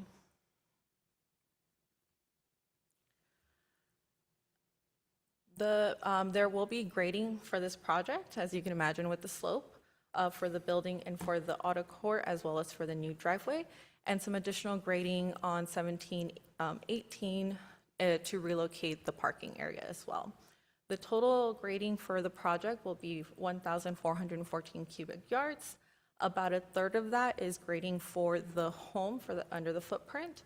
The other 2/3 of that will be grading for the driveway and for the parking relocation. Most of the grading that will occur will require off-hauling of that soil. The project also proposes drainage to new bioretention areas that will be below the proposed driveway. This site also contains trees. 55 trees were surveyed for the project. There is a total of 20 trees proposed for removal, 15 of which are protected. The 15 protected trees will require 17 required replacement trees of a large species. The current plans show 12 replacement trees. They are shown to be a coast live oak, 15 gallon. There is a condition of approval that will require the plans to be updated during the Phase 2 to show the 17 trees to be replaced versus the 12 currently shown. The project also proposes landscaping. There's 2 planting pallets that are proposed with ground cover and perennials around the driveway and the side of the homes, shrubs and tall and short in the front yard area.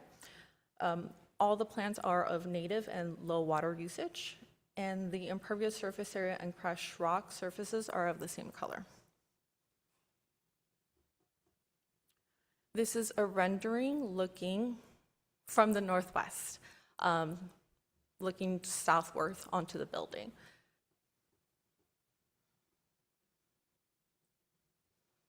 This project was noticed. Staff send out notice to all owners within 300 feet of the project. The notice was sent out for the August 3rd Planning Commission meeting. The notices were also posted at 3 locations nearby prior to that meeting. The meeting on August 3rd was canceled. The item was pushed on the agenda to the August 17th meeting for today, and there was no re-noticing for this meeting. The city did receive 2 public comments that were included in your staff, in the staff report package. The project was referred out to our standard referral agencies, including engineering, Central SAM, EdMud, Fire, and Parks, Trails, and Recreation. Standard comments were received from Central SAM and EdMud. Standard but extensive comments were received from Fire and Engineering. Staff has requested that the applicant verbally address Fire comments at tonight's meeting. Engineering comments, engineering has indicated that their comments can be responded to either during the Phase 2 hillside development permit or during the building permit submittal. The project was evaluated under CEQA and found to be exempt under Section 15303, new construction of small structures, A, for a single-family residence. Staff recommends that the Planning Commission find the project exempt from CEQA and adopt PC Resolution 2026-08, approving the project subject to conditions. That does conclude the presentation. I am available for questions. The applicant is also here in the room and has exhibits to present to the Planning Commission. Thank you. Thanks for your presentation. Are there any clarifying questions for staff? Commissioner Mason? Yes, could you develop your reasoning behind the driveway access locations? It seems that you're trading more grading for trees, and I'm a tree person, so I was just wondering your thoughts on that. Yes, thank you. Excellent question. From a staff's perspective, we did ask the applicant to explore the different alternatives. The applicant can detail the different alternatives that they explored in detail during their presentation, but essentially what was presented to the city for review showed that the existing driveway is not adequate to serve 2 residences. And so there would be substantial work that would be needed to the existing driveway to make it appropriate for serving 2 residences.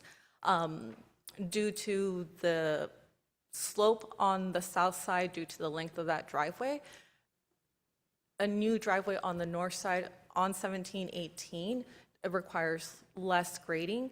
I'm not sure I saw any information regarding the number of trees that may need to be removed to widen the driveway to the south, but the applicant may be able to speak to that. Yeah, because my concern is on the downhill side, removing the trees is a greater impact to the property across the street than, uphill. Thank you. Any other questions? Yeah. So not shown in the initial picture of the property that was up here, there's a stairway that goes from the lower level all the way up near the top of the property. And I think I read that it was concrete in nature rather than wood. But if it was concrete in nature, then I assume that, all that water is going to be coming down the stairs, gathered in a drain at the bottom, right? Which would then would be incorporated into the drainage for the driveway. So is there, and I'll ask the applicant this, what's the reason for the stairway going all the way to the 1718's driveway? That was kind of, don't know if that came up in staff time. If not, I'll ask the applicant. It may have, as you're aware, Arlie Yeah. Cassidy was the person who reviewed the project, so it may have been brought up to staff and justified, but I'm not aware of That's that. fine, I'll ask. The next question I had to do with where the proposed driveway curves and comes out at Release Valley Road, there's a line, and I wonder if that signifies a retaining wall? There is a retaining wall, so I'm not sure exactly which line you're referring to, but there is a a retaining wall to support If you go back to the planting plan, just a few slides back, right there, on the left-hand side, the green part on the north, on the top part, there's that line. So I was wondering if that's a retaining wall, and if so, how high is it? And we can get that from that. That is a retaining wall. I'm not sure how high it is. I would need to look at the plans. Okay, thank you. Okay. We will welcome the applicant. If the applicant would like to present, you have 10 minutes.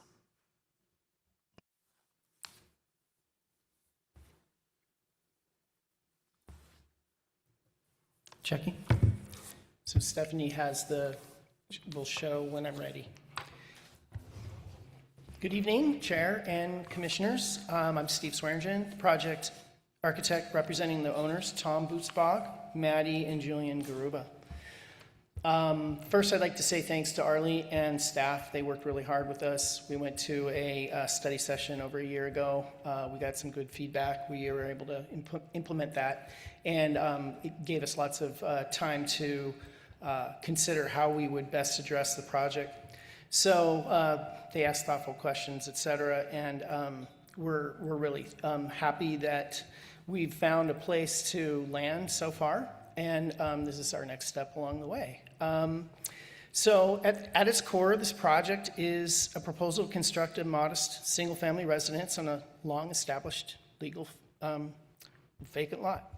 Along the way, the project also resolves several long-standing site conditions that were touched on by staff by removing the non-conforming carport, formalizing reciprocal access easements, establishing permanent parking for the north parcel, and creating a circulation pattern that functions whether these properties remain under common ownership or are owned separately. And so my note here is that both parcels are owned by the same family, and they have been for a long time.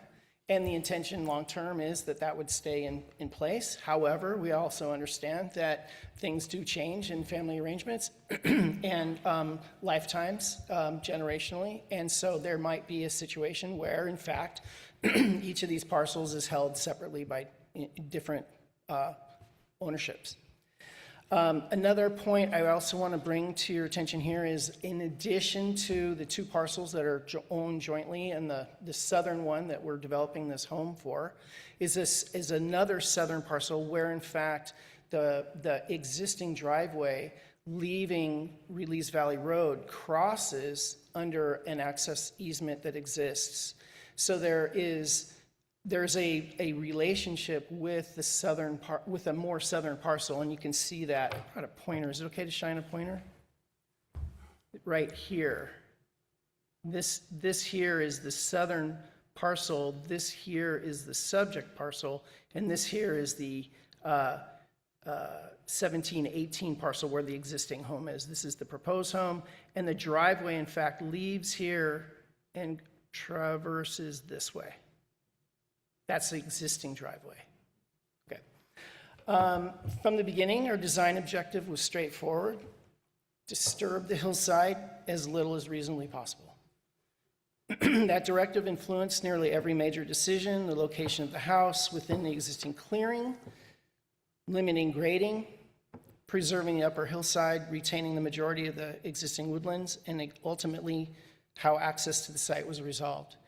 In that vein, I just want to also point one more thing is along Release Valley, which is here, Release Valley Road, there is a very dense bosque, which was named woodland somewhere, of protected trees, and it's quite dense. There's a lot of trees there, 50, 60 trees, all mature and dense. So staff report discusses the buildings. Let me move on to form of the house for a minute. Staff report notices our decision, which is because it's a steep site, we needed to find ways to create outdoor area. And you'll notice there's a deck on 3 sides of the house. We also wanted to locate the house in a way such that we could take advantage of some grading in order to access and have some outdoor space. With that in mind, we can't not talk about what we're probably all here to talk about, which is the driveway and how we're accessing this thing. Following the Design Review Commission study session, we went back and reevaluated multiple circulation alternatives, and I'll take a minute to explain that in a minute with those diagrams.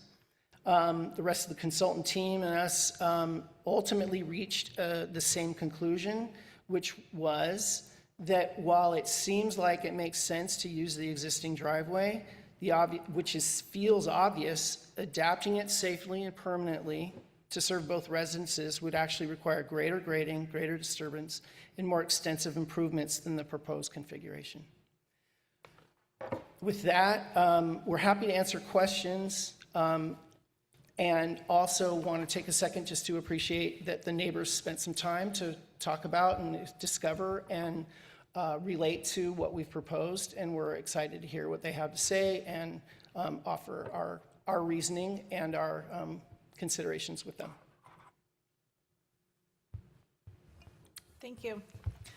Are there any questions for the applicant? Commissioner Mason? Yes. What would help, and you're not alone in this, is when we get terms like greater, things like that. If you were to say that, hey, it's an extra double the amount of grading, something like that that can put it in the scope. And, we're limiting the trees, we're going to cut down 21 trees or mature, that's a big number for us. But to make the driveway work, that's what you need. But if you're to say, hey, 21 trees versus another 1,000 yards of off-haul and maybe cutting out 6 mature trees uphill, that makes it easier for us to see, because what's great for you or greater for you may not be the same for me. So anything that you or your consultants could add would help that a lot. Obviously, since it's dense woodland, you're not going to be able to replace those trees there. So, hey, this is the area we're going to plan on putting trees or something like that to help us get a better picture of this, of what's going on there. Yeah, so it sounds like, in a nutshell, if I were able to distill down, here were the comparisons that we made in each of the directions that we were considering, that would be useful for you. Correct. Okay. Yeah, so we do have some, you know what I think would be appropriate is that we share with that in a quantified measure for you. And I'm not prepared to show that today. I can have, our civil engineer is online and he can speak to that in probably more than general, but as specific as I think would maybe tell the story for you, might not quite make it. I just put that on the table and say, we might need to come back and share that with you. Yeah, because at the end of the day, there's nothing worse than, from our standpoint, is somebody says, well, this is what they presented and this is what we got. And for good or ill, as long as all the information is out there, then the chips fall where they may. And that's all that I was asking for. But Sounds thank good. Thank you for that. Did you have a question? Yeah. So I was asking earlier about the driveway exit, about having a retaining wall there. Do you have a sense of how high that will be? Yeah, there's actually 2 walls. And Stephanie, if you could go back to that landscape image, that would probably be the easiest place to say it. So we leave Release Valley, and that's fine right there as well. We leave Release Valley, and I'm going to point the pointer.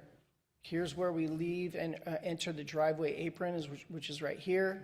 This line here is the property line, and we make the right turn. There is a retaining wall along here to about, well, there's a retaining wall that's short here. It's about 3 feet tall here, and it arrives at about 7 feet here. And we step up for a terrace, and there's another wall here. There's 2 retaining walls. So we have grade, we step up, and we step up, and the slope goes up that way. All right.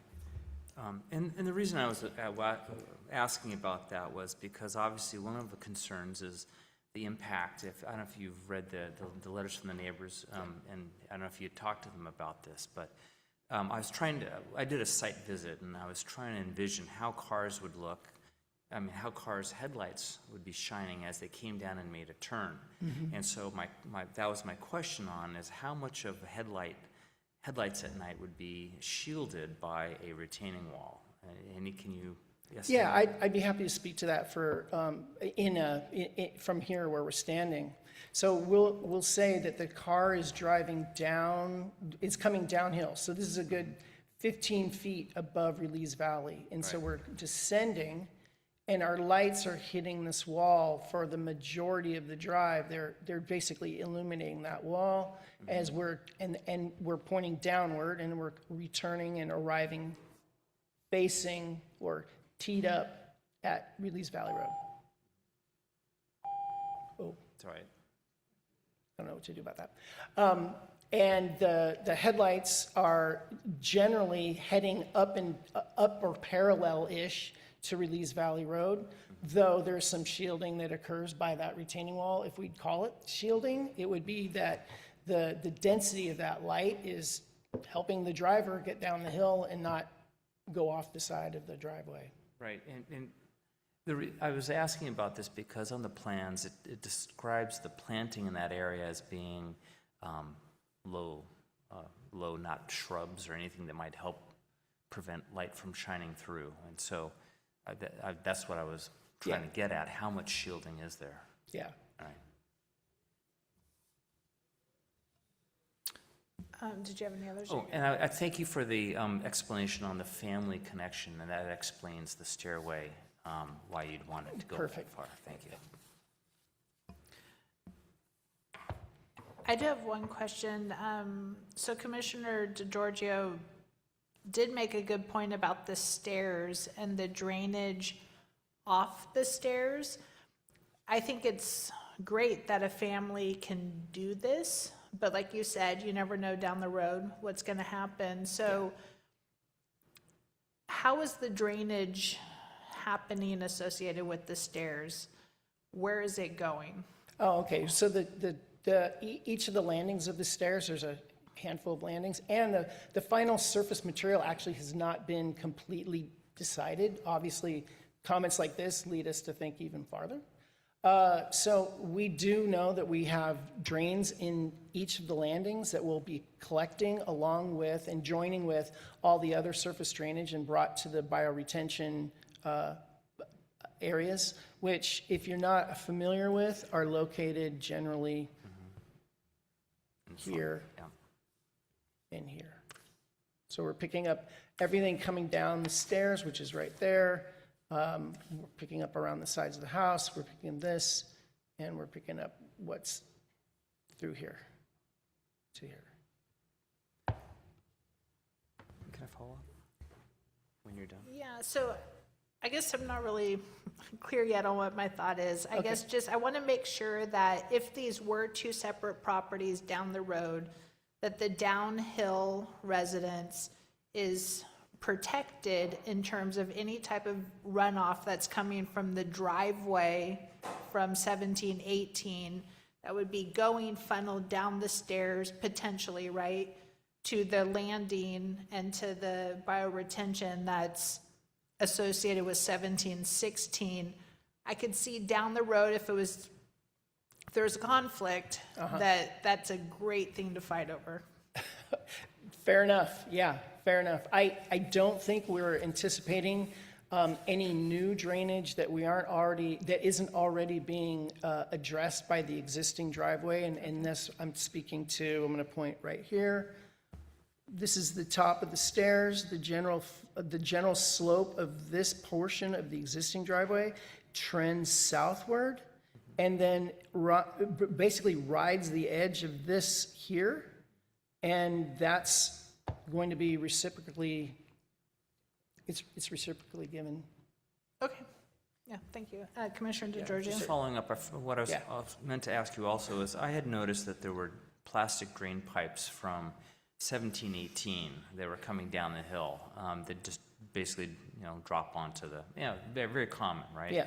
But those would then, do you have a plan for routing them underneath the driveway, or what's the plan? Yeah, they're for picked that? up in the backing of the new retaining walls that edge the uphill side of the new driveway.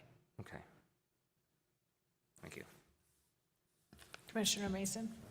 One more follow-up question about the drainage. Yep. I'm confused about the location of the bioretention plant at A7. The specific concern is water coming down the hill, hits the retaining walls, and you have the drain pipe behind the retaining wall. It would naturally flow downhill towards the driveway entrance. And I was wondering how that water is collected, because if it has to go back uphill towards the pond at A7. Yeah, I would like to let our civil engineer speak to that. He is online, and he can explain that. But what we're all following, water flows downhill and paydays on Friday. Yeah, Yeah. understood. Okay. Thank you. After public comment, unless he's given any more of the presentation, but after public comment, maybe that's when we'll invite him in, and if he can speak to that item. So That would be- queuing up your civil here. Yeah. Okay, John, are perfect. you listening? Okay, thank you. Okay, perfect. Commissioner Snyder? Yes, I have one question about parking, and in particular, guest parking. Are on the north lot, two-car carport, but no other space there? What happens if they have 3 cars? You anticipate them parking on that access road on the other property? Yeah, so let me tell you a story about this. So when this driveway was developed, it was the only driveway for the existing house. And that is a place where parking occurs. It's kind of normal and natural to arrive with your cars there. And in time, a non-conforming carport was developed. That will be removed so we can sustain what the zoning ordinance says, hey, this is how you're supposed to have your parking, guys. And so we do anticipate people will park in that widened area, and it's generally flat, but tends to slope south. So visitors to 1718, the north lot, will have and enjoy access to 1718.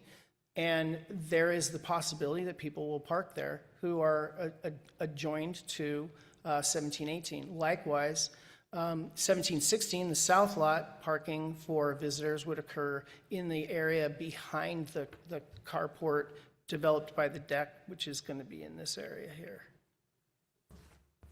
So this is the existing driveway coming up, people are going to park here. And this is the existing driveway coming up, people are going to park in here.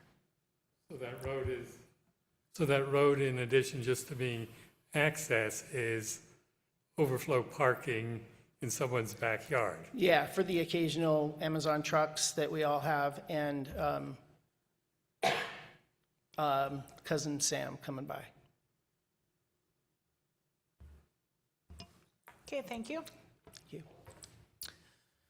We will open the item for public comment. So now's your opportunity. If you haven't filled out a blue speaker form, please do. It looks like we have 2 currently submitted. So we'll just look to staff to read them out. The first speaker in the room is Deborah Lockwood, followed by Dale Guido. Guido. I will ask him to pronounce his name when he arrives at the podium. Deborah, you have 3 minutes, thanks. Great, thank you. Good evening. My name is Deborah Huzak Lockwood, and my husband and I live at 1711 Release Valley Road, across the street and down the hill from the proposed building site in the Hillside Overlay District. We are here tonight to voice our concerns regarding this project. Our primary objections focus on 4 key areas that directly affect the semi-rural nature of our neighborhood: the severe loss of privacy, the visual impact on lower elevation neighbors, water runoff risks, and critical road safety hazards. First is the critical issue of privacy. Because our property sits at a significantly lower elevation, the project looks directly down into our daily lives. The orange story poles and flags are already visible from our front door, dining room window, and back porch. Removing 20 trees will completely eliminate the natural foliage screening we rely on today. Additionally, the proposed driveway entrance is only a few feet from ours, sloping down in a way that creates a direct line of sight straight into our front entrance and side patio. At night, cars driving down this slope will beam their headlights directly into our front entrance. Second is the overwhelming visual impact. Currently, 30 trees screen us from the building site, but 17 of them are slated for removal just to construct the new driveway, as highlighted in drawing number 2. Stripping away these trees creates a stark open view of our residence. We will no longer look up to see a protected natural hillside. Instead, we will look up from our front entrance and see a new home dominating our line of sight. Third is water runoff. The downhill slope of the new driveway will funnel rainwater directly onto Release Valley Road.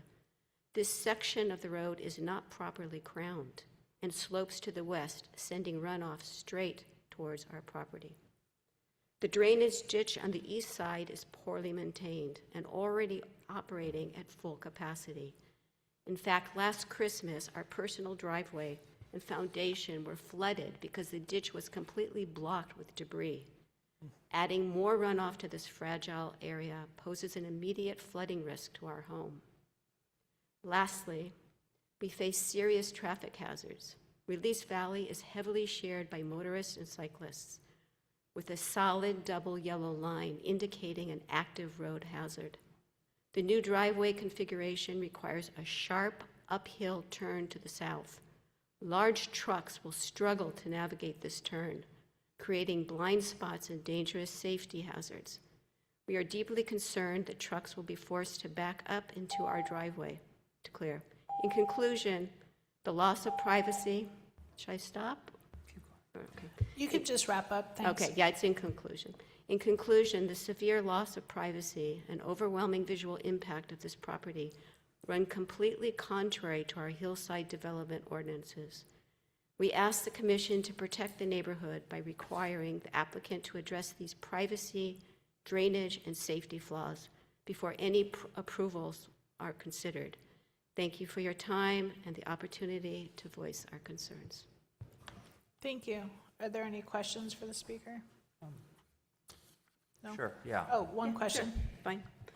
Thank you. I walk down Release Valley Road a lot, and I go by your property, and I also did the site visit so I could try and figure out how much loss of privacy you would have. And when you're at night now, when you look out your front windows, are you able to see the lights from 1718? Because when I look at the orientation of your house, you're more facing towards the existing home across the street. No, I'm sorry, not 1718. It's the next, 18. yeah, next one up. But so are you able to see a lot of lights far away? When we're on our side patio, we can actually see the lights from 1718. Right. Okay. Side patio. And the problem is, it's the way that the proposed driveway is configured. So, and we've walked it up and down all the time. It's almost like their driveway will come down and around and just almost butt up right to ours. So we actually see the lights from Release Valley Road to some extent. And where if the driveway, those drawings are a little bit skewed in a certain sense. When we've been out there looking at the property lines, it's actually more, it's tilted a little bit more towards our property. So I don't think you can depend completely on those drawings. I mean, just from being on the ground and looking at the things myself. Okay. And then the last question had to do with, the drainage ditch was blocked and overflowed, is what I heard you saying. Yes. Was that ever resolved as to why that happened? Was that a lack of city maintenance, or? Okay. Was that So determined? there's an abandoned culvert that had not gotten cleaned out. But in addition to that, there were 200 feet of leaves, branches, and junk that the city had not cleaned out. And I think it had probably been 1 or 2 years that had not been cleaned out. And the impact, there's a lot of water coming down right now, as it is. And that ditch is completely full during big storms. And so what happened on Christmas Day, it was blocked for 200 feet, and we had already put sandbags up because we had anticipated the big rain. And the water was so strong, it actually moved 4 of the sandbags.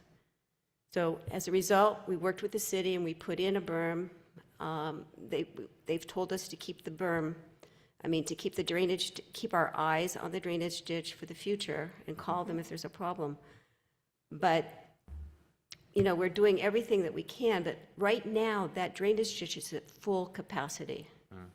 Just with that one house up, well, actually, there's 2 houses. The house south of 1716 has a huge runoff, and then 1718 has a big runoff. And now we're adding a 3rd house. And that driveway is immense, 6,000 square feet. The runoff, where is that going to go? It's going to have to go into that ditch. And we can't imagine all that water running down. And the neighbors' culverts. So, thank you. So the sorry. response, so if I'm clear, the response was due to lack of maintenance on the city side of the drainage? That's what I heard. Okay. Okay. Thank you. All right. Next speaker, Dale. Dale G. Dale G. My name is Dale Devere. I live at 1702 Toyon Road, which is the property directly across from the new proposed site at 1716. And I've submitted some pictures of when the story poles went up. There's actually a clear line of sight right to the story poles, and when you cut down the trees that would be proposed by the new driveway, there will be no blockage of the sight line to the house, and you'll just see a 30-foot monolith rising up.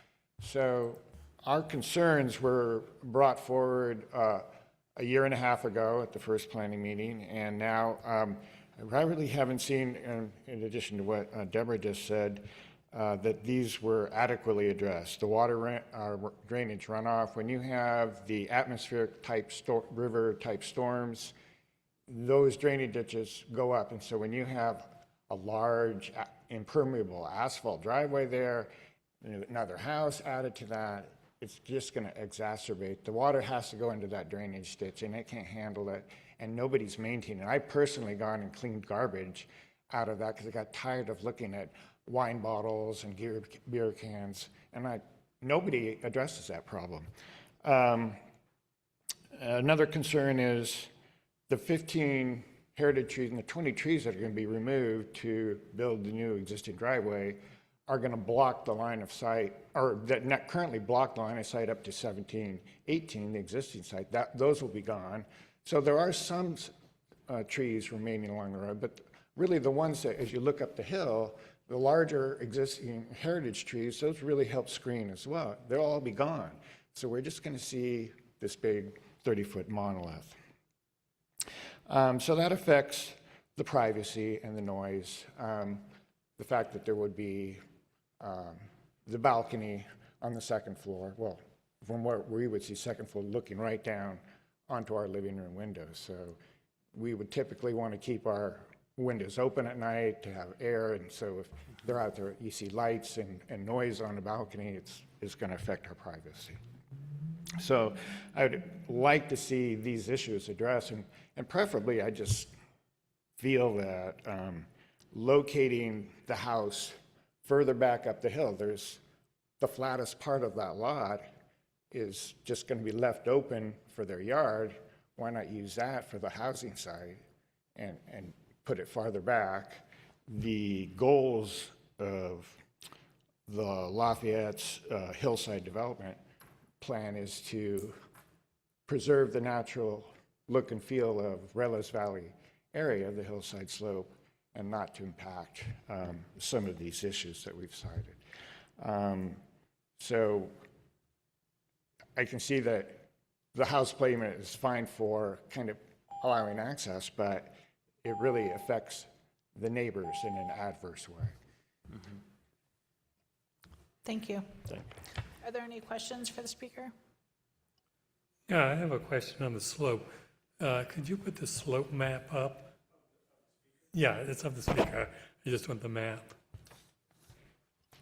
There's one that has the slope 50%, 30%.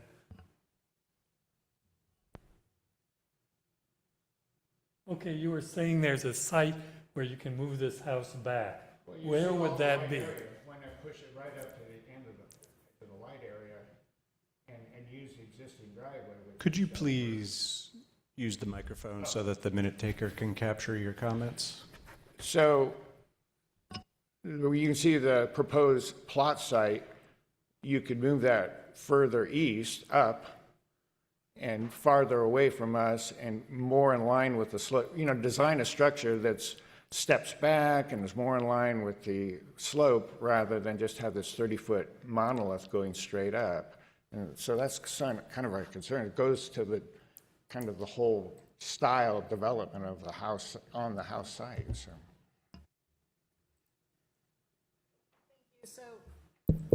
Thank you for your comment and for the response. And I think it's something we'll be asking the applicant to speak to in their response, because what we're looking at tonight is the phase 1 application, so massing and siding, and this is an important item.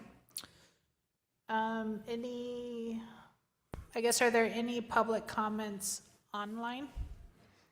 If you would like to speak on this item and you are attending the Zoom, please go ahead and use the raise hand function now. Counting down, allowing you to hit raise hand, 3, 2, 1. Seeing none. Okay, so we'll turn it back to the applicant's team. You have 5 minutes for a rebuttal. And was it Mr. Bailey who is your civil? Okay. Mr. Bailey, you are unmuted. Feel free to speak. So can you hear me? Yes. Yes. Okay. So when you're at the top of the driveway, if you take a look at drawings that were part of the submittal package C 2.0. We're going to bring those up on screen right now. Continue.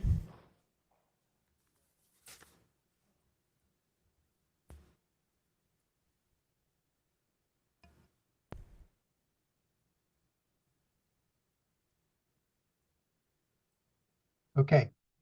So when you're at the top of the driveway, when you're in the parking apron, it's flat and it's at roughly 540 elevation.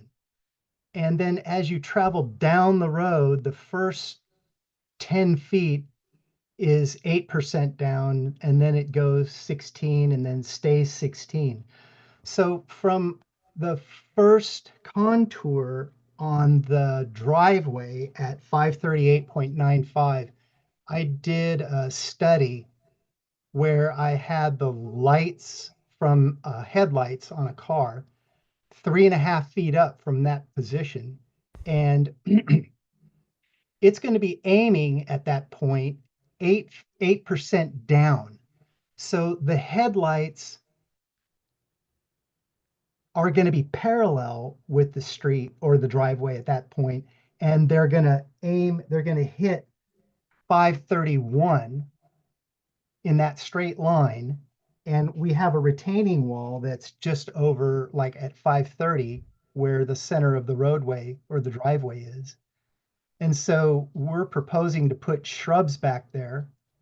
And I don't believe that any, and when you work your way to the next thing, okay, the next contour down is at 16% slope. So now the headlights have continued to diminish in elevation, like they're sloped greater downhill. And by the time you hit that, your lights are going to be at 521. And the retaining walls again at the second retaining wall around that curve. So you got one retaining wall immediately adjacent to the uphill slope of that driveway. And then you've got another one with a 2-to-1 slope between them that they're roughly, they start at 2 feet at where the property line is, and they work their way up to 530 or 5 feet mid curve, and then they diminish back to 0 when there's no longer a need for the second retaining wall. But with that said, none of the light down that driveway will aim over the top of those retaining walls. So I'm not, and the driveway is the driveway. So if we were to come in arguably from the existing driveway, that driveway would still be at the same elevation. And so that's not part of the argument about this driveway imposing its light pollution on their front windows and doors. So that's one thing. If you take a look at C 4.0 and 4.1 respectively, that shows all of the piping that goes on for collection of the water for all the stairs. And from the top of the stairs, there's virtually no possibility that water is going to come from the upper driveway assembly down those steps in any kind of measurable way and create an overrun or an issue. And every landing is going to be picked up and then collected in the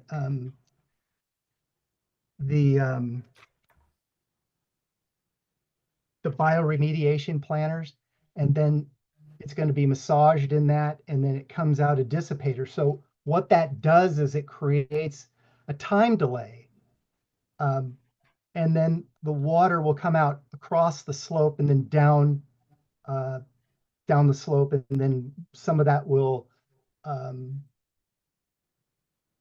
percolate back into the soils. Only some of it, I imagine, is going to go into the ditch, and it's been those dissipators and bioremediation containers have been sized appropriately for this site. And as far as pushing the house back to that flattened area that was described by the other homeowner, that's not a flattened area at the same elevation. That has been created 10 feet up from the level of what the parking apron is going to be. So if we were going to go back to that area that was created, the house would now be 10 feet higher. The driveway would be more of a concern now because it would have to get 10 feet higher. And now you're looking at a house that is more likely to impose itself with respect to light and John? have a whole set of height issues related to this new position. So Thank you, John. I am going to cut you off because you're past the time limit, but I would still like to ask you or your partner in the room here, one of the questions that did come up in public comment was exactly what you're just starting to touch on, which was the slope and the flat area.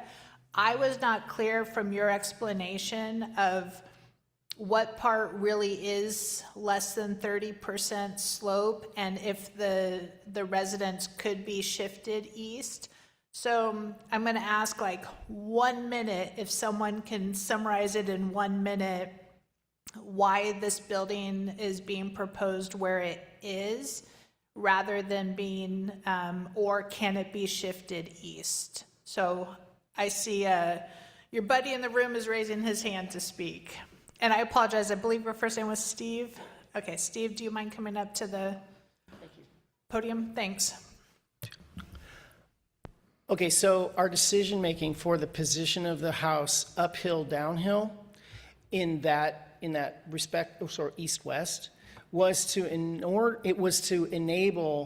well, first, we can only build where it's the flattest.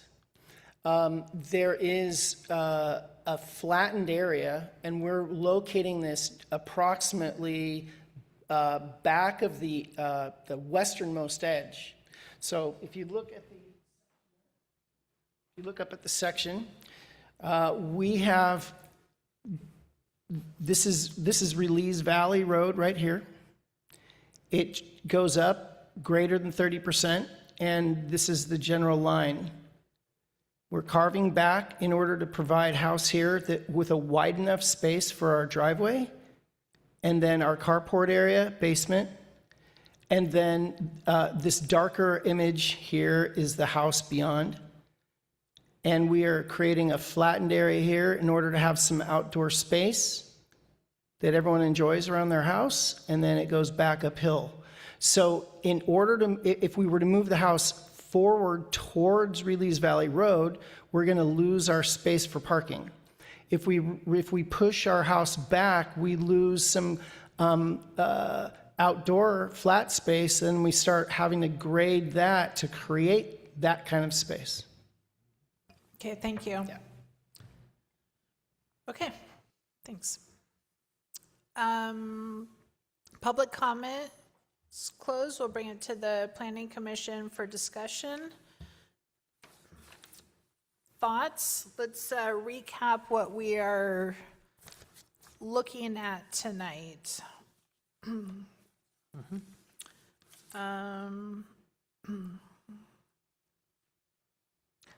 Well, let me just get to it.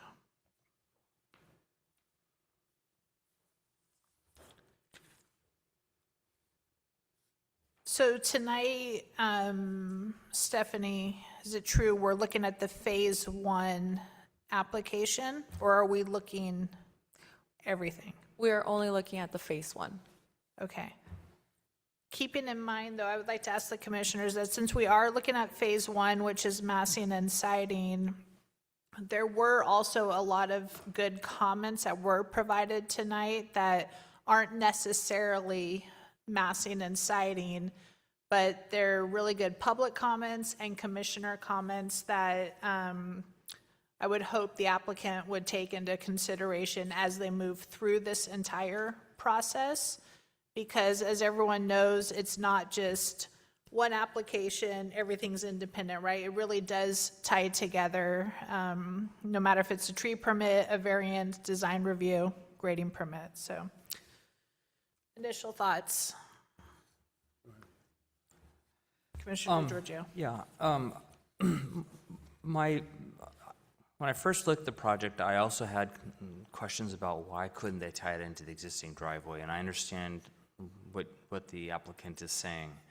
And the second part then was, is there going to be sufficient privacy for the neighbors? And I think with the way that it's been described with the walls around the driveway, I think that will minimize the impacts to the neighbors down below. I'm also think that the second phase is where they're going to be addressing the culvert and the transition. Is that correct? Will that be done in this, where they build the driveway over the ditch? So Phase 2 will have more detailed engineering. That's right. yes. And so I'm leaving it up to that portion to make sure that it's wide enough that it won't get blocked and so forth and cause damage to the neighbors. From a massing standpoint, the massing, I get it, and the site location, I'm comfortable with. I don't think that, based on walking up there, I don't think you could push it back without a lot of extra grading. And so I'm okay with the way the project is proposed. Thank you. Commissioner Mason? One, I'm not particularly worried about the drainage. The drainage is what it'll be. It'll always work out. Two is, if the driveway remains where it is, I'm assuming, since they're both cooperatively co-owned, is that the applicant would be willing to put the replacement trees on the uphill side of the driveway at 17.8, which eventually will help the views. I still would like to see a little bit more evaluation of the driveway on the uphill. As I look at the sections, I could see, because there are have these in Orinda, basically instead of just a fill in the grade, basically a little bridge, and do a reverse floor print like you have in the Marina District of San Francisco, where you have bedrooms on the lower level and all the common areas which come off the bridge on the up. I don't know if that's possible, but at least I would like to see that, and that wouldn't change I'm happy with the location of the house. That wouldn't change that, but prior to coming back, I would say at least investigate it. I know that there were a lot of fire comments. We didn't touch on those today, and I'd like to make sure that those are adequately resolved before we come back, so it saves us from asking all the questions again. Thank you. Would you mind explaining a little more? I wasn't following the bridge idea. If we can go back to that, if we can go back to the section. Commissioner Mason, would that mean approaching the house from the existing upper driveway? The existing upper driveway, which puts that on the level of the upper floor. And so, like, for example, the Marina District in San Francisco, what they call the reverse floor plan, which is the common areas are up top and the bedrooms are down below. Yeah, I think we heard the applicant describe that the existing driveway is inadequate to serve two homes. So notwithstanding the design of the home itself. Yes. But again, the same question remains. It's inadequate, and it would take greater grading to make that work. I wasn't sure if that meant greater grading to get it down to the pad level of the house, or greater grading because it just wasn't wide enough or whatever, if I'm accessing up to the upper level. And I'm not saying that it would work out, or we might be back at the same spot, but given that we're cutting down, whatever, 17 mature trees, I'd at least like to have that investigated, since it doesn't necessarily affect the placement of the house, the side of the house, or anything like that, other than maybe creating a bridge driveway rather than fill in, and the bridge would be cheaper. I don't think that that is prohibitive of a phase one discussion, but when it comes back, hopefully you will have some answers so we don't have to ask the question again. Well, let me ask staff, has this come up? It has. I had a conversation on exactly the topic of the driveway, and it is the second thing. It is widening the driveway to get up to the top. But your comment is heard. They have studied it. They can speak to it in greater detail and explain it further in their phase two. That's perfect. Okay, perfect. Commissioner Snyder? I see at this phase two issues. One, the location of the house, and the second, the driveway. And I think that's what all of the discussion is focusing on. And the driveway, there's two options I see. One is coming in like it's proposed, directly in the front. and the second is widening it up in the above. And if you widen it above, you're having two houses use that for proper turnaround space, carport up there and all. I think that's going to push the house forward more than it is now, and it'll be more of an issue than it is where it's sitting right now. So the thing is the option of removing that driveway in the front, I think is a second best. I think the best option is to have that access up front. Going to the back, doubling that, putting a carport up there and all, I think is going to create more problems than what they're doing right now. Now, with the driveway in the front, can you move the house a little bit to the back? That, I'm not convinced you could make a little bit of move, but you're dealing with a limited amount of space there, and I would be concerned about a drainage issue there of all the hard impermeable surfaces of that driveway there are going right into the house. So I kind of feel that there is no clear option. It's a lot that we're not talking about a subdivision. It's a lot that everyone should have been aware of is going to be developed at some time. How to do it in the best way, which has minimal impact and is reasonable. And I'm kind of leaning to where the comments I heard there, is I think the sighting's about right on it, and I think you're going to have to do a front driveway on it. Thank you. I'll just say that I'll echo my fellow commissioners' comments, stressing the themes of pervious surfaces where possible, privacy landscaping where possible. I think the massing and the siding are, I think the massing's appropriate, and I think the siding is the ideal location given the constraints of the lot. So if there's anything additional, please add it. Otherwise, I'll look for a motion. I would just like to thank the applicant. I know this is a tough site and a tough project, and from my other life, I always tell everybody the same story. Just because we ask questions doesn't mean we necessarily disagree with you. It's our job to ask questions so that everybody has the most information possible. And again, I thank you for your patience on this. I do have a question for staff. Yep. So if staff can, didn't bring a printout of this portion, but how would the neighbor's berm be protected, from trucks backing into it and so forth? That's a private matter. In other words, in the letter, the neighbor had concerns that big trucks making the turn would back over into their driveway and kind of destroy the new asphalt berm.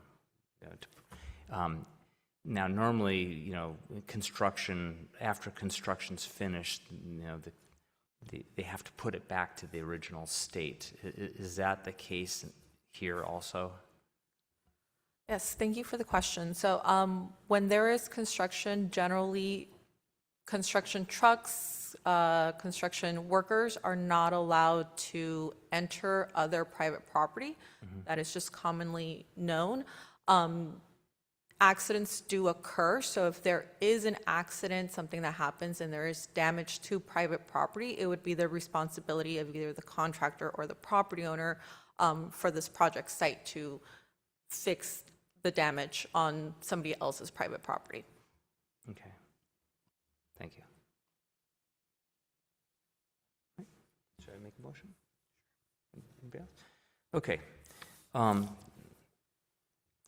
I move that we approve HDP 04-26, GR 04-26, TP 09-26, and V 07-26, which include the hillside development grading, tree and variance permits shown on the plans and subject to conditions of approval. Can I do a friendly amendment? Please do. Since you did not mention the R40 zoning, I would just recommend that the motion just be revised to do staff's recommendation, which is to adopt PC Resolution 2026-08, approving the project subject to conditions. I think that's a much easier way to say it. So Thank you. please, I go with that. Thank you. Okay, is there a second? Second. All in favor? Aye. All opposed? The item does pass, and there is a 14-day, I meant to say, 14-day appeal. And you can contact staff if you would like to go through the appeal process. Okay, And thank you. if you would like more information on appealing, visit www.lovelafayette.org/appeal. Perfect. Okay, so that item is done. We are going to move on to item 9, other business, 9A, ARC volunteer for Friday, the 28th. I feel like this is for Vincent and Stephen, joint. I could probably do it. We're happy to have you volunteer the commissioners who are not present. Why don't I take this one, but we'll put them on the hook for the next one. Very good. And, yeah, thank you. Okay, and then 9B, Lafayette needs volunteers. Cities accepting applications to fill vacancies on the commission. If you're interested, you can please submit a completed application to our city clerk. And you can also find more information on the city's volunteer webpage. Everything is at lovelafayette.org/different words, depending on what you're looking for. Item 10, commissioners' reports. Anything to report? Okay, item 11, planning director's report. Oh, wait, just kidding. Item 10, commissioners' report. One is, I know everybody's aware my wife passed, and I want to thank everybody for cards, the outpouring, and support during that time. So thank you.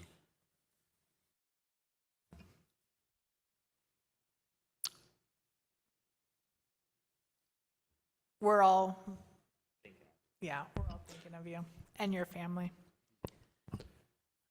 On that note, sorry, item 11, planning director's report.